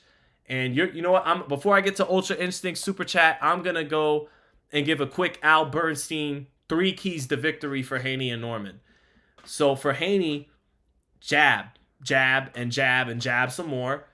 And then win the fight. That's key number 1, is win the battle of the jabs and make that the key weapon, especially early, and use that that feint off the jab as much as you can. Use that jab. Out jab Brian Norman. Use your primary weapon to its full effect. And then number 2 is tag him on the outside. Win the fight on the outside. Long range punches. That's where you have the advantage. That's where Danielson Boca Chica dropped Norman on the outside. Long right hand. That's where he dropped him. And then number 3 is his feet. He has to keep the fight in the center of the ring. Has to win at long range. Has to win the battle of the jab. And has to have educated feet for all 12 rounds. Those are the 3 keys to victory. For Brian Norman, that jab I talked about, he has to jab with the jabber. They say don't hook with the hooker, but jab with the jabber. He has to get it from long range where it favors Haney to mid-range. And then, of course, he has to favor close range. Mid-range is going to be very interesting in this fight. Haney can counter with the uppercut. That's an underrated move Haney has at mid-range. And he has a check hook. But Norman has the advantage, I think, in those areas. And then, so Norman has to cut the distance with his jab. The closer the distance, the more it favors Norman. And then Norman, he has to make adjustments because I think he's going to be behind in this fight early. So he has to make adjustments and let his timing work for him. And man, I forgot what a few, I guess I'll get back to it later. I had it in my notes. I have to go back to my notes somewhere. I had like 3 keys to victory I remembered Haney's, but Norman, he's got to jab with him, got to close the distance behind that jab. And he's got to let his timing and his adjustments help work for him throughout the fight, okay? Because I think he'll be behind early. I'm leaning towards Norman winning this fight. But at the same time, man, I haven't been picking fights nearly as well as I normally do in 2025. I do not have the hot hand like I've had in years past. And the real story of Haney and Norman is shaping up to be Haney's finest hour, Haney's I told you so moment. That's what it's shaping up to be, is Haney going over and really, because Haney is one of the main characters in the sport right now. If you really think about it, he's one of the main characters in boxing, and Norman is not. And that seems like something kind of abstract, but in my mind, that's a challenge for Norman to overcome. Can he wrestle away that pedigree, 5 world titles in 2 weight classes, former undisputed, the guy who's one of the main characters in boxing, and you just got here. That's something he has to overcome in this fight, especially when, again, the whole momentum and the whole picture of the big story feels like if this was a movie, it's set up for Haney to have his moment to the boxing world. But I'm favoring Norman, and I can't wait for that fight. But let me get to the super chat finally from Ultra Instinct.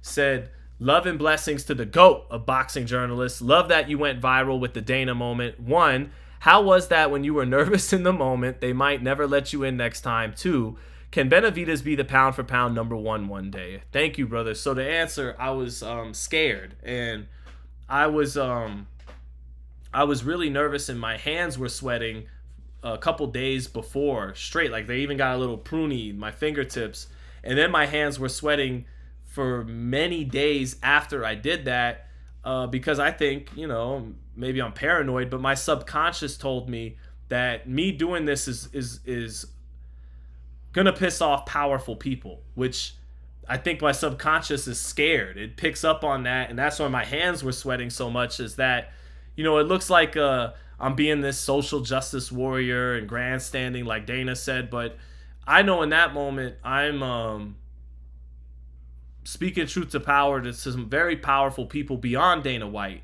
And so I was kind of scared about that.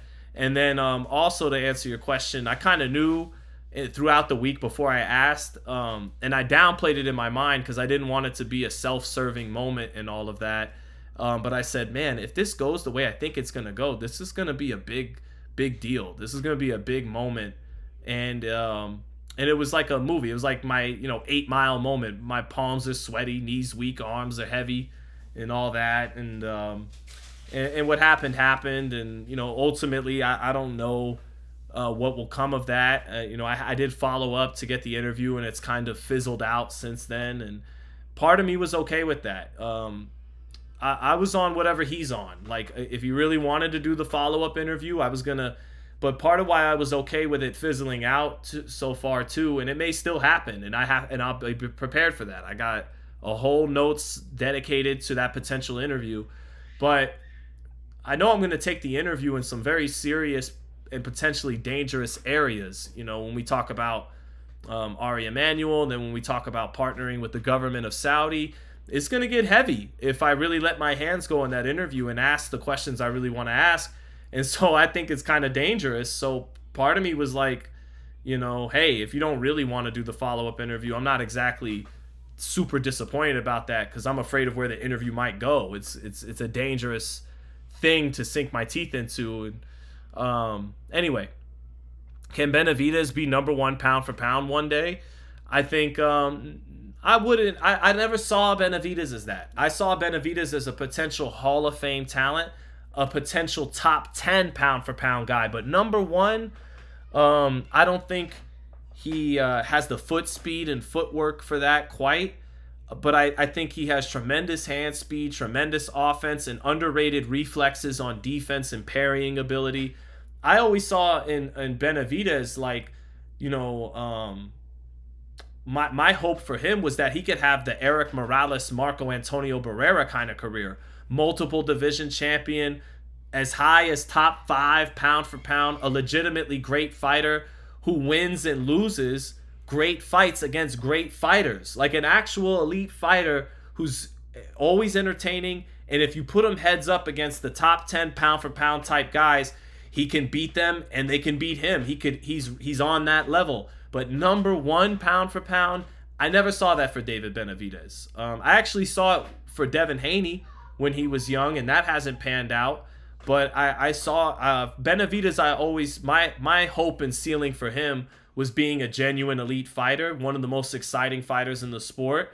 And when it's all said and done, a fighter with the talent to accomplish a real Hall of Fame career, and all that is still in front of him. So, but number one pound for pound, I never quite envisioned that for David Benavidez.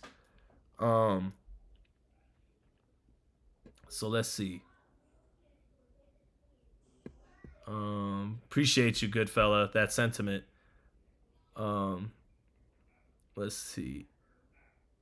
Maria said Dana should step up and grant you the interview. You earned it. I mean, I'm down. I'll do it. But also part of me was happy that he let it go away, because yeah, man, to get talking about being in bed with the Saudi government and the areas I feel I need to take that in, and then even assessing the people who really run his company and talking, like, it gets deep, man. It gets deep and potentially dangerous. If the best journalists who really execute their job, they get to a level where it becomes risking their life. And I don't know. I don't want to sound like crazy or self-important. I don't know. For all I know, they would laugh that up. You think you could ever do anything that would worry us to where your life's in? Get over your fucking self. Maybe that's the case. I'm not delusional enough to know that's the case. But you're asking me. These are thoughts that went through my mind that had my palms sweating for the whole week. You know, it got real for me where I was from my vantage point. So yeah. Thoughts on Bam and his upcoming fight. I wish we could just see Bam against Nakatani or something like that. But Bam to me is, you know, the 5th best fighter in the world right now, behind Crawford, Usyk, Inoue, Bivol, and himself. I just think he's top 5 right now. Jed says, don't care till he actually fights someone I've heard of. Dude is what's wrong with boxing, 35-0 and fought nobody. Look, hopefully the Ortiz fight is next. I'm not gonna die on a hill defending Jaron Ennis' resume, but he is really fun to watch. He is a great talent. I still think I still like my Vince Carter to Kobe Bryant, Michael Jordan comparison between Jaron Ennis and Terrence Crawford. Think, you know, like if you just look at the highlight reels, and then they have such similar dimensions, like Vince was 6'6", like Kobe and Michael, and then was actually, you know, as athletic as Mike, maybe even a little more athletic. He was a little bit more athletic than Kobe. Like Jaron Ennis, you could argue he's actually more athletic than Terrence Crawford.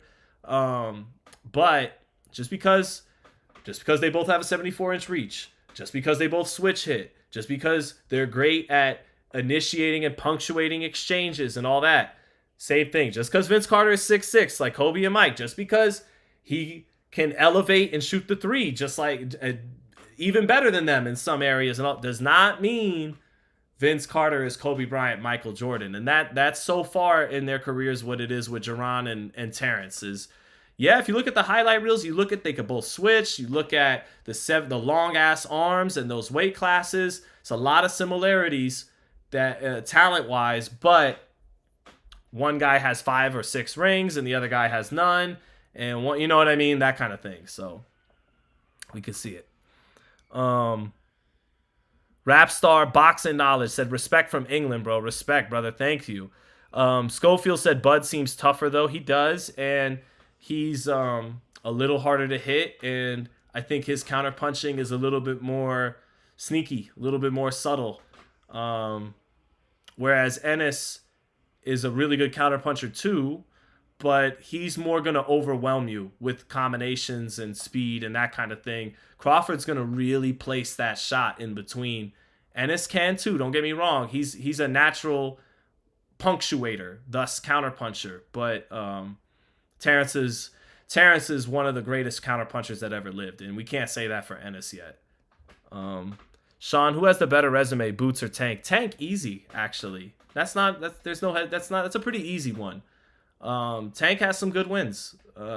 Barrios, who was weight drained, but still. Ryan, who was weight drained, but still. Those are still good wins. Cruz, that was a good win. I think Roach is going to beat Pitbull, by the way. And then a washed Gamboa, but that's still a nice name. Santa Cruz was a good win. He was small, but it's a good win. And Pedraza, of course, that's a good win. Frank Martin's a good win. So yeah, easily Tank. But Tank's resume still never fully proven at the elite level. We know that. So Barrios win aging like milk. It aged well at first. He got his hands on a title at 47. Beat Ugas. And then now with the draw to Ramos and the draw to Pacquiao, it's, fading again. Still Trolling Sports Network said resume is weak as fuck, dog. Keep it 100. When talking about Boots, it is. And when talking about Tanks, it lacks at the elite level. But he has a number of, the Rolly win. I forgot Rolly. Like, that might be his best win, Rolly. The Rolly, he's got a number of very solid to good wins, though. Does Tank. And again, you can mention them with certain circumstances. Barrios and Ryan's weight, Gamboa's age, Santa Cruz's size, but still got some good names on there. I'll give him credit. How could Roach beat a Pitbull? Well, at the face-off, Pitbull doesn't look any bigger than Roach. The size doesn't look to play a role. And I think Roach, having a guy right in front of him, even though Pitbull's explosiveness is underrated, like Pitbull's throwing heat. They're not slow lunging shots. Pitbull, bang, bang, bang. He's throwing heat. He had kind of like an Andy Ruiz where it's a lot of hooks and everything, but it's got snap and speed on the shots and power. So Pitbull, he's not easy. And Rayo Valenzuela was a big kid moving up from 35 to 40, southpaw. And he knows how to turn you a lot. Lamont turns you too, but he likes to stay a little bit more in the pocket. And I don't know if he's going to pull out 12 rounds of constant movement like Rayo did last year in LA. And Rayo's got longer arms. He's a bigger man than Lamont Roach. Styles make fights. This should be a very entertaining one. Lamont Roach loves to get busy in the pocket, but, he's going to have to feel comfortable first. So if Roach can taste Pitbull's power and is comfortable with it, and Pitbull's going to be right in front of him all night, then his counterpunching in the pocket, I think, is going to win him the fight. But if he's uncomfortable, which is conceivable from the power of Pitbull, and he has to move more than he really wants to, because we see he likes to stay in the pocket more than be on his bike a little bit, turning guys. He likes to turn guys, but with efficiency and with steps. He doesn't want to be turning and moving. And if Pitbull makes him do that, advantage Pitbull. But if he can feel comfortable in the pocket, then I think Roach wins the fight. I think in the pocket, which is where Pitbull wants to work, which is where Roach wants to work, Roach is going to be a little bit more creative with the angles and the punch selection. So I favor Roach. Swad Jones says, I got Pitbull, fam. This what I'm saying says, Haney's resume outshines Tank, so does Tiafimo's. Yeah, agreed. They do. Haney's only good win is Loma. I like the Prograis win. I know he didn't look good against Zarya, but I'm old school. I know the WBC has done everything they can to make their title irrelevant, but it's still the WBC. And back in my day, moving up to a new weight class and winning the WBC strap in dominant fashion in your first fight was cool. Was, you know, like De La Hoya did Javier Castillejo at 54. That was always cute back in the day. Even if especially if it was, you know, the guy that you knew was going to lose the title in this A-side fighters. But it was still cute. It was still cool. So I like the Prograis win. Winning the green belt in your first fight in a new weight class is always good to me. And then the Loma fight, which was close. Live, I thought Loma might have won that fight. On television, Haney looked like he won that fight. Yeah, Linares was a little washed and still hurt him late. And he was the first guy to not knock out Linares in a win, but it's still Linares. And then JoJo still came to fight that night and was fresh. Small, not really a lightweight, but he was fresh. And pretty much he fought the JoJo that fought Gary Russell and beat Tevin Farmer. It's just in a weight class where he's small. So I give him credit for that win. And I give credit for the Prograis win. So, and then technically, even though the Ramirez fight was terrible and Ramirez is kind of shot, is still a former unified champ on the record. Anyway, you add it all up, and Haney's had a really good career and is already like a borderline Hall of Famer because he's the youngest undisputed lightweight champ ever. He collected another belt in another weight class. There are guys in the Hall of Fame with less credentials than that. So, just calling it like it is. I know a lot of people would scoff at that. If he beats Brian Norman, he's a solidified Hall of Famer. He's like a first ballot Hall of Famer. So, what's Emiliano Vargas' ceiling? First of all, I agree with Still Trolling Sports Network. He said, needs Sean to call a fight with Roy, Lampley, and Ward. I agree. But they would call me biased for that opinion. So I appreciate it. But UBZ said, what's Emiliano's ceiling? I think sky's the limit. The number one thing for me for Emiliano is if he's got the heart, and I think he's got heart, but does he gotta to be the fucking man, you gotta believe you're the best fighter in the world. Does he have that level of confidence? Does he really think he could beat Abdullah Mason? Because he has to believe it if he ever stands a chance at beating an Abdullah Mason down the road. Because Abdullah Mason is a sure thing. Yeah, he got dropped twice against Vasquez. Yeah, his footwork needs work. Yeah, he doesn't faint. But with that freakish reach and electric punching power and amazing hand speed to go with it, Mason's going to be there. And Emiliano is even a touch fat. Emiliano's speed, I'm telling you, is special. The boy is fast. And there's a lot of fast fighters out there, but he's faster than the fast. Emiliano Vargas is talented, man. Now, the question is, does he take a good punch? That Fernando against Trinidad, and he got put out against some guys. Is his son have a strong chin? And I love Fernando. I just argued for him to get in the Hall of Fame, but I keep it real. Does Emiliano have a good chin? And will he shut it down? Some fighters when if you shut them down, you touch them early, and you're finding them with the jab, and you're making them miss, they lose confidence, and they don't go into their repertoire because they feel shut down and disarmed. I can see in the championship level years down the line someone doing that to Emiliano and potentially beating him like that.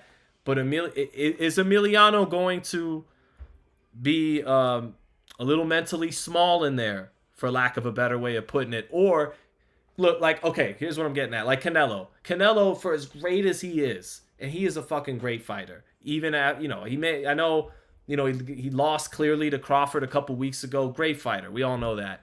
But one thing about Canelo, he never won coming from behind. And he's got a granite chin, so that helps a lot. But he's never won coming from behind. That's what I mean with Emiliano. If he can't win coming from behind, if he loses confidence when fighters are outboxing him or making him miss and all that, just is he mentally strong? Does he take a good chin? Does he take a good punch? Does he have a strong chin? Because in terms of hand speed and talent and boxing skills, I really think it's there. It's growing. I see it growing before my eyes. I really think the kid has a chance to be a great fighter. I really think the kid has a chance to be a superstar. I really think he has a chance to not just be a good-looking box office attraction, but I think he could really be a great fighter. I think he could be better than Fernando. But Fernando was a kid from the hood in Oxnard and had a level of desire and ambition and hunger and heart. And there's only one way to find out if Emiliano possesses those things as well. And if he does, then he could really be special. I think he could be one of the faces of boxing. The sky's the limit. We just got to see what it is. But there is also a road. I think that's the ceiling. I think the floor is that he's a protected world champion. I think the floor is that he's a really marketable, flashy talent who's a very good fighter, but if you're Top Rank or whoever has got him, if you put him in with Keyshawn, he'll lose. If you put him in with Abdullah, he'll lose. So I think the floor for Emiliano is a really talented, protected champion who's marketable. I think that's the floor. I think the ceiling is a great fighter. That's what I think the ceiling is. So I would love that. But forget Keyshawn says best comment. Keyshawn, look, Keyshawn probably hates me because me and Raheem talking about what happened with Nahir Albright and everything. But Keyshawn, I'm not selling my stock in Keyshawn. That was a red flag. What happened in Norfolk earlier this year when the De Los Santos fight getting called off. But I'm not going to be the guy who says Keyshawn doesn't still have a bright future up ahead. I'm not willing to go out on that limb. I would still suspect that, he's going to win some more world titles for sure. So Keyshawn is still really good. But I do have more stock in Abdullah Mason. I do, for sure. And that was before what happened in Norfolk. But I'm not selling my Keyshawn stock. But I have more stock in Abdullah Mason. He's younger, longer arms, and I think a little bit more an electric talent, but he doesn't have Keyshawn's IQ. Not yet. And that's a problem I've said in the past for Abdullah is, where's that IQ going to come from? For Keyshawn, USA Boxing, Terrence Crawford as a mentor, Shakur Stevenson as like a big brother. Floyd Mayweather has had his hands on him since he was getting ready for the Olympics, since he was the #1 amateur well before the Olympics. So Keyshawn's gotten a lot of game from a lot of wise champions. And Abdullah is getting it from the mud with his brothers and his dad, who don't have any of that championship level experience.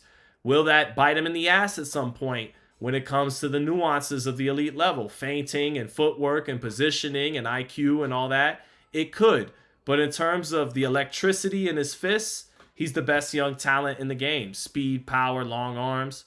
I think him and Emiliano are both two future absolute stars of the sport. So I look forward to both of them. Gorglor says Keyshawn's the second coming of Crawford. There's similarities there, 1,000%. You can see the Crawford influence in him. The way that they're so creative with their punch selection, and the way Keyshawn can throw unique trajectories with his punches, like Crawford, where it's like half a hook, half a uppercut, half a jab, half a hook. He can get really creative with the trajectory and his punch delivery mechanics. But to me, the next Terrence Crawford is Abdullah Mason. He's the one with the 74-inch reach starting at 135 like Crawford. He's the one they're all from the Midwest, actually. They're all from the places that breed the best fighters, so forget that point. But he's the one. Like Keyshawn's more of an extrovert with a great smile, gregarious personality. Abdullah isn't as like simmering, as brooding as Terrence Crawford, but he's a little bit more the quiet killer, like a Terrence Crawford. And again, got the reach and the electric snapping power at the end of the shot. So, as of right now, Keyshawn has a lot more of Terrence's craft and tricks, but I think the pure like talent base and everything, Abdullah's more Terrence Crawford. I think he's more the next Crawford, but actually, he's gonna probably pan out to have a different style than Crawford. He's gonna be the first Abdullah Mason. So, but I just got a little bit more stock on Mason. I got stock on Keyshawn too, but I got a little bit more on Mason. That's just me. Kobe Tron said Mason's defense and chin isn't as good. Look, but young guys at that age, they get touched on the chin and they go down and they do the stinky leg all the time. Like Canelo has one of the greatest chins that ever existed, and Jose Cotto made him fall into the ropes when he was 19. David Benavidez, Morel dropped him, but Benavidez has been taking shots really well, and Gavril dropped him when he was 20. De La Hoya got dropped in some early fights. Muhammad Ali got dropped by Doug Jones, and then he's taking bombs from Frazier and Foreman, and Norton. So when you're young and you got you're a little light in the ass, and grown men are finding that chin, things happen. But I think I'm not sold that Mason's chinny, not at all. Okay, so that's just me. Remains to be seen. Mason is baby Boots at 135. I think he could be better than Boots. But we'll see. I see what you mean, though. Still an offensive dynamo who's getting hit, who's just overwhelming dudes with speed, power, length, and creativity and all that. Yeah, I could see that, too. So, let's see. But all right, chat, it's getting, I'm going to get back to the family in a second. Zay Dummy said, love your boxing breakdowns. Respect, Sean. I appreciate it. With my brain, the last 18 months plus, really last 18 months being all about realizing that the fights are not the story right now in boxing. The fights are the fights, but they're playing the foreground to a dramatic shift in American boxing and boxing at large. And that's what I went to journalism school for. My senses told me this is the real story in boxing right now. So my excuse and rationalization for why I've been at like almost 50%, barely above that this year on my fight picks, whereas in years before I was pretty damn good, is that there's only, as you get older, I'm getting old, I'm 34, you only got so much data space, hard drive space in the brain. I feel like my primary hard drive space has been focused on the stuff outside the ring going on in boxing right now. And my excuse is that it's affected my usual, proclivity for fighting picks, for picking fights at a high rate. So my number one goal in 2026 is to get better at what I do, but also get back to having a hot hand at picking the fights at 80, 90% right. So it's been pissing me off. I was not happy to get Canelo Crawford wrong, especially after I broke down multiple times exactly how Crawford would win and then just not pick him. So I appreciate you guys rocking with me, even though it hasn't been my hottest year this year in that regard. Sean, the Mexican Monster, got tripped in that Morel fight. He did, I know. But he was getting reckless in the pocket and kind of deserved that knockdown, even though it was a little off balance. But that knockdown doesn't happen if he's being a little bit more on his P's and Q's at that point in the fight. But that's part of what you love about Benavidez and Boots. That's why Benavidez and Boots are two of my top 5 favorite fighters to watch. They take a lot of chances.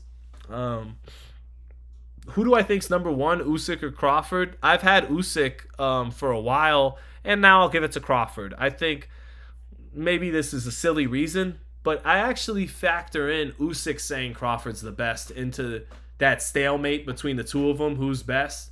And I think if Usyk, because I think Usyk isn't just being nice, I think he genuinely is in awe of Crawford and genuinely thinks he's the best fighter in the world. He's not just being a good guy because he means it. And I hold weight in Usyk's opinion. If Usyk, help me out here. It's you and Crawford. Who's the best? And he's like, oh, Crawford. And then if you ask Crawford, Crawford's like, yeah, me.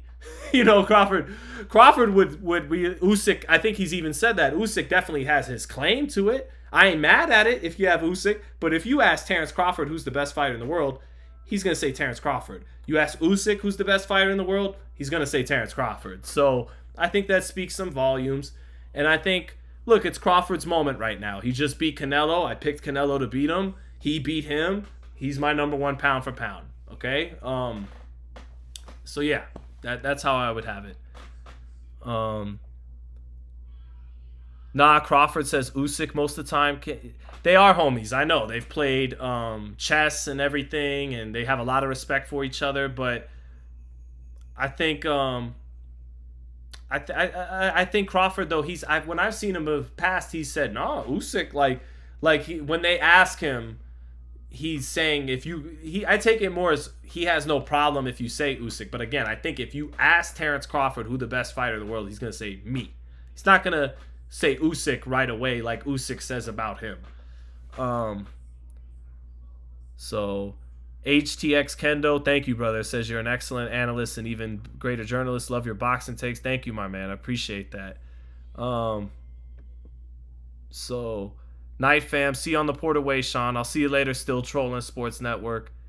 Tay says can't pick them all right, bro. Yeah, I know, but when you get them wrong, you gotta beat yourself up a little bit. You gotta hold yourself accountable and to a higher standard. Do you think Crawford would have beat a prime 160 Bernard Hopkins? You're gonna make me end the chat, right? How dare? No, hell no, no, no, no, no, no, no, no, no, no. Is it possible? Yes. Would he have beaten the Bernard Hopkins that schooled Felix Trinidad September 29, 2001, Madison Square Garden? Absolutely not. No. Never. Nobody beats Bernard at 60 except for Roy and Ray. That's it. I don't even pick Marvin over him. Roy and Ray. That is it. If your name isn't Roy Jones or Ray Robinson, or maybe James Toney, maybe, then you are not beating Bernard Hopkins at 160 pounds on his best night. You're not doing it. It's not happening. I'm not accepting it or tolerating it. Okay? I'm just kidding. If you think Bud beats him, that's fine. But I got Hopkins. I got Hopkins. All day. Bernard Hopkins, favorite fighter of all time. There is no other fighter that flexed as much subtle, sweet science as the executioner. That's just me. Mo Slim said you're bugging. No, you are bugging, sir. That is Bernard Hopkins. Bernard Hopkins would have schooled Canelo. Bernard would have schooled Canelo. Would have lost even fewer rounds than Crawford did.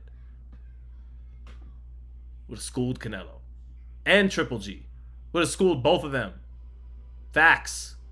Bernard Hopkins. All day. Bro said not even Hagler. You've lost your ever loved. Look, I love Hagler. He's 5'9". Bernard is 6'1". Bernard, he cleaned that. He was the light heavyweight champion 3 or 4 times.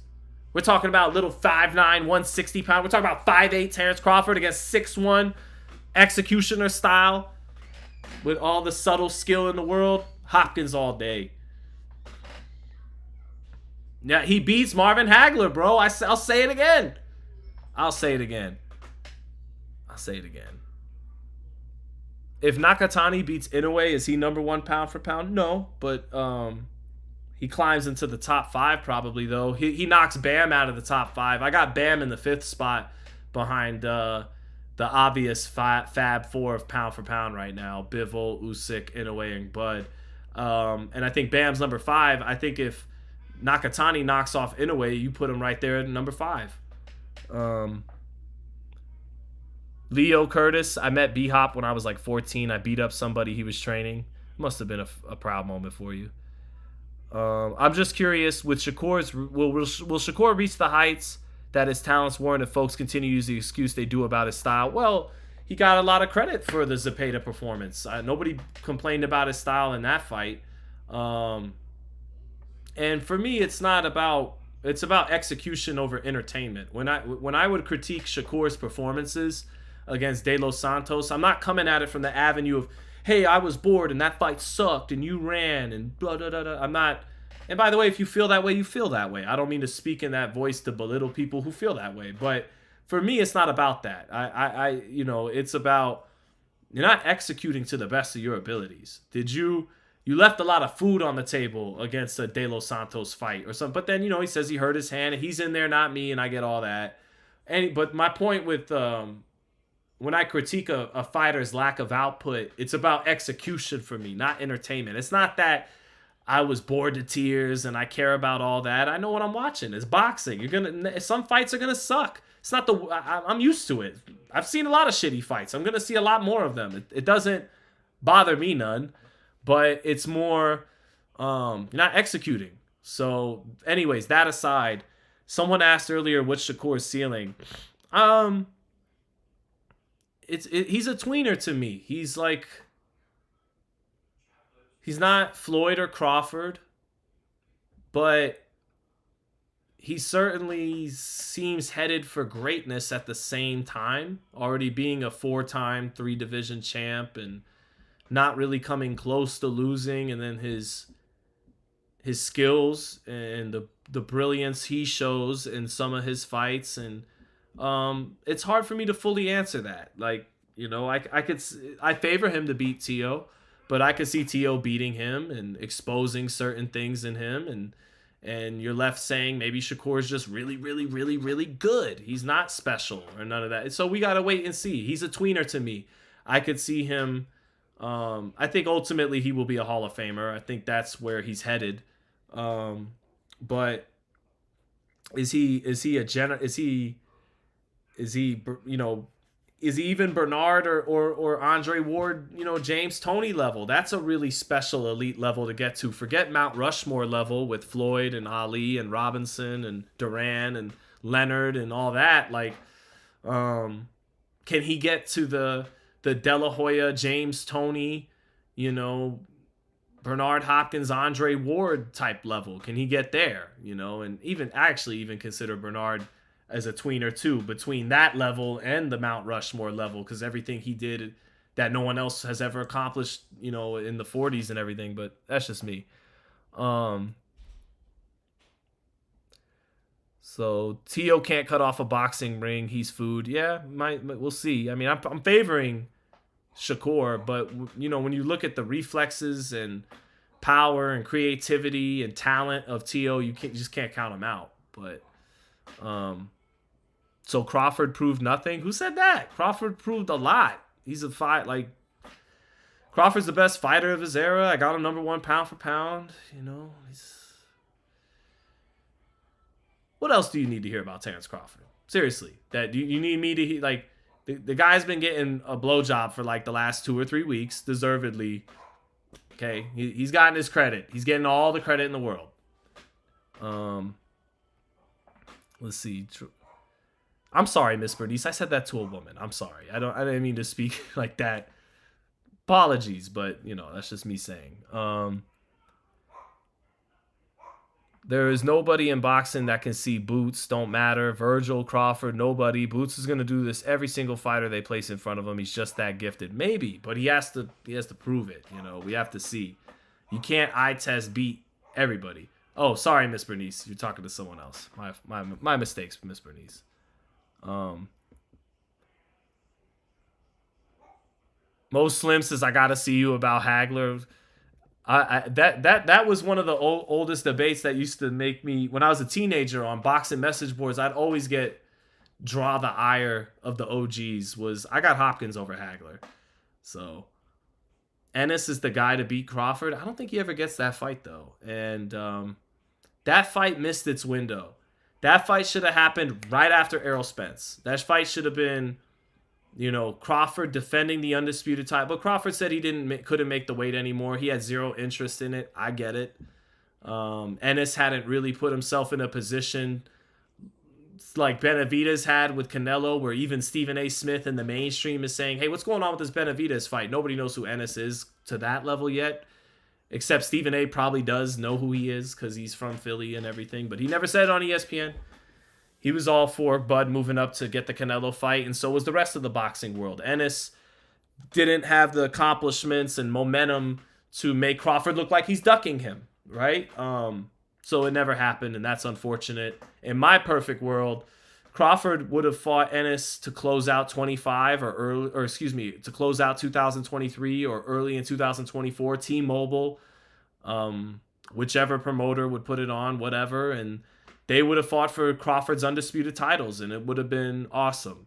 And I probably would have given the edge to Crawford to win, but would have gave Ennis a tremendous chance at beating him. Never happened, unfortunately for me. What's next for Canelo? From a business standpoint, I think Riyadh season, who's got all 2 more fights committed to him, I think if you're looking at things from their perspective, the best thing they could do with Canelo now is to put him in there with Shiraz and hope Shiraz beats him. I think, yeah.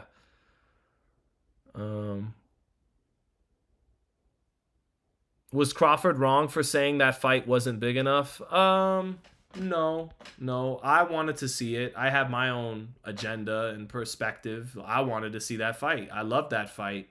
But no, Ennis hadn't accomplished enough, racked up titles, names on his record, momentum with the public to make people, do to Crawford what they did to Canelo with Lara, what they did to Canelo with Golovkin, what they did to Canelo with Benavidez, Ennis just wasn't able to accrue that kind of momentum and following and demand that made it look like a duck when Crawford moved up from 47. So, was he wrong for saying that fight was big? No, actually, he's been proven completely right because he wound up getting the Canelo fight.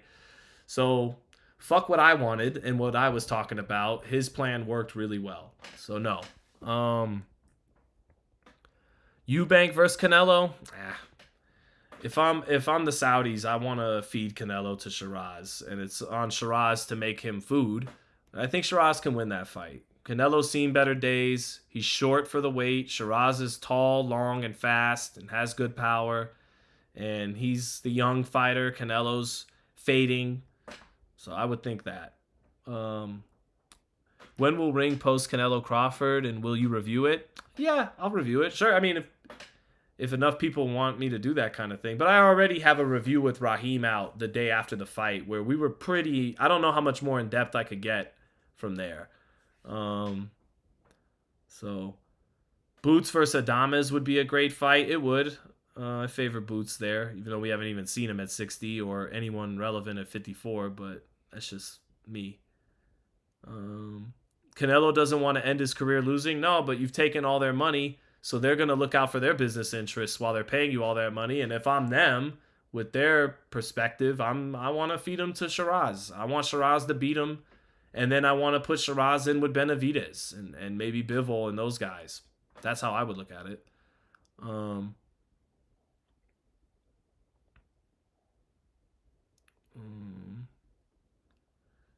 Tyler said, Boots is up next regardless, but it's like you said, he just has to keep showing up. I'd love for Boots to get 154 undisputed for Terrence, get it at 160.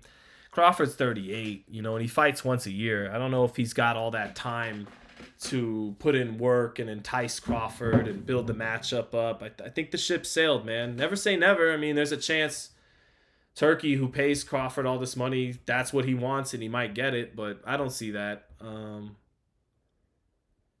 So we'll see. What are they going to do with Conor Benn if he loses to Eubank again? I mean, pat themselves on the back for how much money they made off a guy who may not be a true championship caliber fighter already. If you already made 2 massive paydays off of him and you're already playing with house money, we've already done pretty good with this guy. What do we do with him next? I don't know. He has a name, something. But, that's how I look at it. Sean, what's your prediction on Benavidez versus Yard? Benavidez should be too much for Anthony Yard. He should be able to overwhelm him with hand speed after the first 4, 5, 6 rounds. Yard's a very muscle-bound guy who his conditioning goes up and down during fights, and Benavidez is got a high work rate and gets better as the fight goes along. I think that's a bad formula for Yard. The number one thing I worry about with Benavidez is living in Florida, and I do imagine that him being a married family guy, does a lot to mitigate the potential disaster waiting for you in South Florida that I've heard so much about in boxing. That Miami is a place you probably don't want to go to be very focused, but Benavidez likes it down there. It's just something in the back of my mind I worry about, but he's one of the fighters that loves this sport the most. His passion for the sport is something I gravitate to him about. He really loves boxing. He's one of these guys that would be loving boxing even if he wasn't a boxer. So, I like to think that nothing in Miami's catching up with him. But I think Anthony Yarde would need an assist from Miami to beat Benavidez. And I just hope that nothing in Miami would ever get the better of Benavidez before he gets to the true meaningful fights, the career-defining fights in his career, fighting Beterbiev and Bivol and those boys. So, because I think as long as Benavidez stays focused and on the right track, he will be the next light heavyweight champion of the world. He will be. I believe that. I believe he'll beat Dmitry Bivol and Arthur Beterbiev. Look, Bivol's 34. Beterbiev's in his 40s now. Benavidez is still on the light side of 30. He's, and hungry and probably hungrier than them, and I think Benavidez is set to become the next light heavyweight champ. He's just hope there's no reason he would get in his own way, that nothing would knock him off his course. So for Yarde, yeah, I think he stops Yarde. I think Yarde being muscle bound, but now I get it though. Benavidez taking all those chances on offense, sometimes standing straight up with the chin exposed, like against Morrell. Maybe Yarde can pull off an upset and land a bomb, a left hook. Yarde has a good left hook, and that might be a punch Benavidez is susceptible for in this fight. So anything could happen. Yarde has balls and has power, and has experience. So he's a legit top 10 light heavyweight. It's a good fight. I just think Benavidez stops him mid to late in that fight. I think the hand speed and the output once Yarde gets fatigued is going to overwhelm him. So, yeah, Miss Bernice to the point, right? I think Yarde could win if he doesn't gas out with the pout, right? But he tends to at some point. That's his build. Benavidez, the new face of boxing. Well, I think he's set to become the new face of Mexican boxing, but Mexican fans, I love the Mexican fans. I mean, I got into boxing because of Mexican friends who got me into the sport. My wife's Mexican, my kids are Mexican, so I'm gonna keep it real. What Mexican fans did with Benavidez the last 2 or 3 or 4 years was foolish. It was foolish. You don't let false idol worship, Canelo being the idol of Mexico, blind you from the big picture, which is he's ducking Benavidez and denying the next Mexican-American. I know Benavidez is half Ecuadorian, and some Mexican fans may not resonate with him. He's not even from Mexico, and he's not even full-blooded Mexican. He's not even like Oscar and Fernando and Bam. He's not even Chicano full-blooded. Maybe that's a hang-up for some of the Mexican fan base and why they weren't getting on board with a handing of the torch moment from Benavidez. But that kind of irrational false idol worship blinded them from the truth that, okay, now by enabling Canelo and downplaying Benavidez, saying, it's okay, champ, you could duck him, you're the best, he's a cokehead, he's a fat boy, meh, meh, meh. What that did was, now he can't hand the torch. Now he lost to Bud Crawford in front of 70,000 people. That could have been David Benavidez. That could have been your fan base. That could have been the next Mexican guy to take that juice from Canelo. And instead, he never even got the chance to do it. And a lot of the Mexican fans enabled Canelo to duck Benavidez. I don't think that was smart. So when you say Benavidez, the next face of boxing, I think he would have a way better shot at that if Canelo wouldn't have ducked him. And I think he would have beaten Canelo and would be the face of Mexican boxing right now. But a lot of fans enabled him to duck him. And they thought he could beat Crawford coming up from weight. Nope, didn't happen. DJ says, I'm Mexican. We love Benavidez. I know a lot of Mexicans love Benavidez. Like Arizona shows up for his fight. He sells in Vegas. So, I know he has support. But he could have really been the next guy, the guy to take the torch from Canelo. I don't think he doesn't have quite the universal appeal Canelo has. Canelo, square jaw, red hair, got, you know, the nickname, and from Mexico, which is always going to hit a little different and resonate that much more with the Mexican fans. But Benavidez, who would have beaten Canelo, in my opinion, and would have elevated to a way higher level with that opportunity. And it just never happened. So, yeah.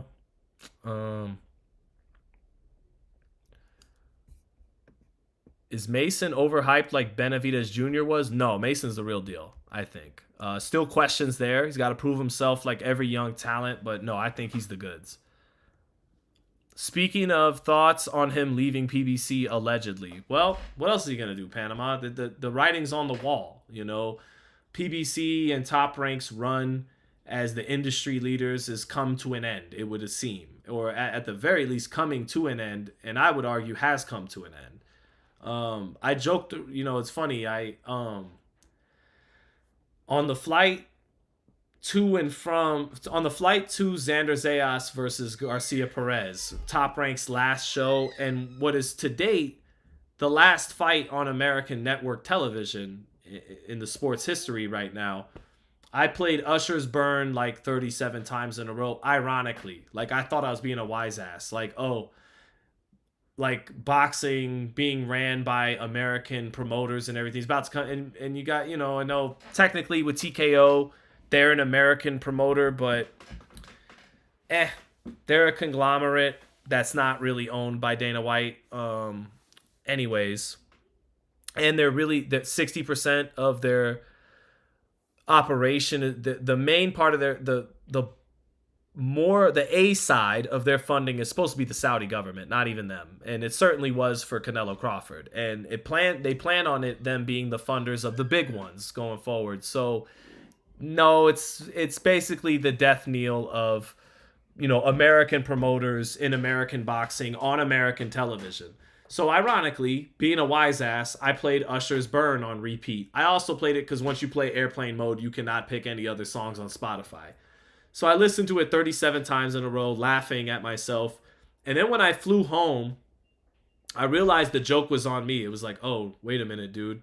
That was your subconscious telling you that you gotta, like, it really is over. Like, TKO and the Saudis really are about to take this over. That really is.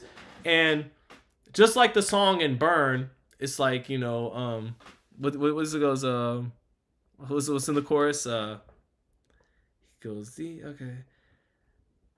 Fuck, my bad. He goes, I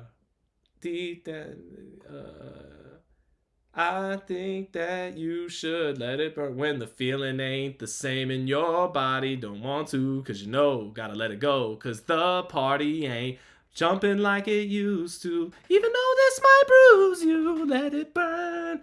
That became the establishment of boxing. The party ain't really jumping like it used to. I know it's best we stop, but you hate the thought of her leaving with someone else. But you know that it's over. We knew it was through. Let it burn. I was like, my point being, even as shitty as the establishment had got, they still represented a lineage that went back to the HBO days. And before the HBO days, the ABC days, and before that, you know, the Pabst Blue Ribbon, Black and White, Ray Robinson, LaMotta days. It's this lineage of boxing that's coming to an end, that may be coming to an end once and for all under the people who, you know, TKO and the Saudis. And so I was like, oh shit, the joke's on me. I guess that is how I really feel. And then I didn't post anything for a month, and for a month on the channel. So yeah, what I'm getting at is that, I guess. Do you guys get the point I was making? I think so. So Mo Slim said, don't quit your day job. I know. I won't quit the day job. But yeah, that was the point. It was like, oh shit, I guess this whole era really is over now. So yeah, there you go. I thought that was funny. What prompted me to say all that again, Panama? Let me go back up. Oh yeah. David Benavidez leaving PBC, which brings me to the long-winded point. Of course he had to leave PBC. The writing is on the wall. It's over. You gotta let it burn, right? Gotta let it burn. And that's what Benavidez is doing. Do you want to be light heavyweight champion or not? Because if you want to be light heavyweight champion, you got to fight the guy. You got to do what PBC used to do when they had the ball in their court. You want to fight our guy, you got to come over here and do business with us. Well, now the shoe's on the other foot. Benavidez wants to fight Bivol, Beterbiev, and even though it's never going to happen, if he wants to be in Canelo's orbit, then he's got to do the Riyadh season thing. He's got to go over there. And, the writing's on the wall. Tom Brown is trying to advocate, supposedly for the Ali Act being changed. And writing's on the wall. Times are changing. So Benavidez, if he's in his prime and he wants the meaningful fights, he's doing what he's got to do. So what am I supposed to do then, chat? What's up, Leo? Come here. You want to say hi to everybody? All right, come here. Oh, yeah, the Dundada. The King Leo. Say hi, everybody. Hi, everybody. Do you know what this dude said? Do you remember what you said the night before Canelo Crawford? Yes. What'd you say when I asked who's going to win? What'd you say? I would say Crawford would win because what it was about. He looked tougher. He looked tougher. He looked braver. He looked braver. He looked stronger. He looked stronger. And then Canelo was a little bit scared in this. A little bit also kind of a little bit not too much. Okay. No. What you said was, remember we went out to dinner with Uncle Raheem, and you said, I want Canelo to win because Leo's half Mexican, and Leo went Canelo in the card, and he goes, but I think Crawford's gonna win. And I told him, you at 6 years old just did something that's very difficult for a lot of grown men to do, which is my emotions want this, but logically I think this is gonna happen. And Leo did just that. Very, very good. Very good. Very good. So, all right. I'll see you later, son. I'm almost done, okay? All right. All right. So I'm going to get out of here, man. I'm going to go hang out with little man and everybody and hang out with the fam. But God bless you guys. Thank you all for rocking with me in the chat. I'm stoked to do Haney, Norman, and the whole Benavidez card November 22nd. That's so I do think it's correlated.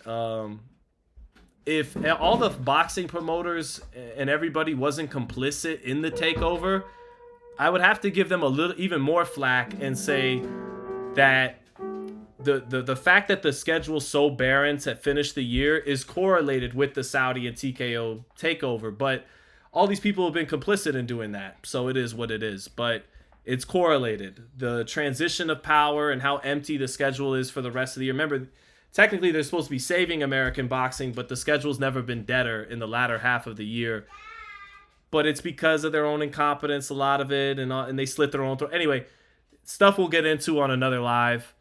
Keep it locked in on the channel. I'll try to get busier. I've been afraid of what I might say in certain areas. That's what's made me muzzle myself sometimes. And then there just hasn't been anything to cover. There's nothing on the schedule in the United States outside of Lubin. That's the only. And then now we got Pitbull and Roach.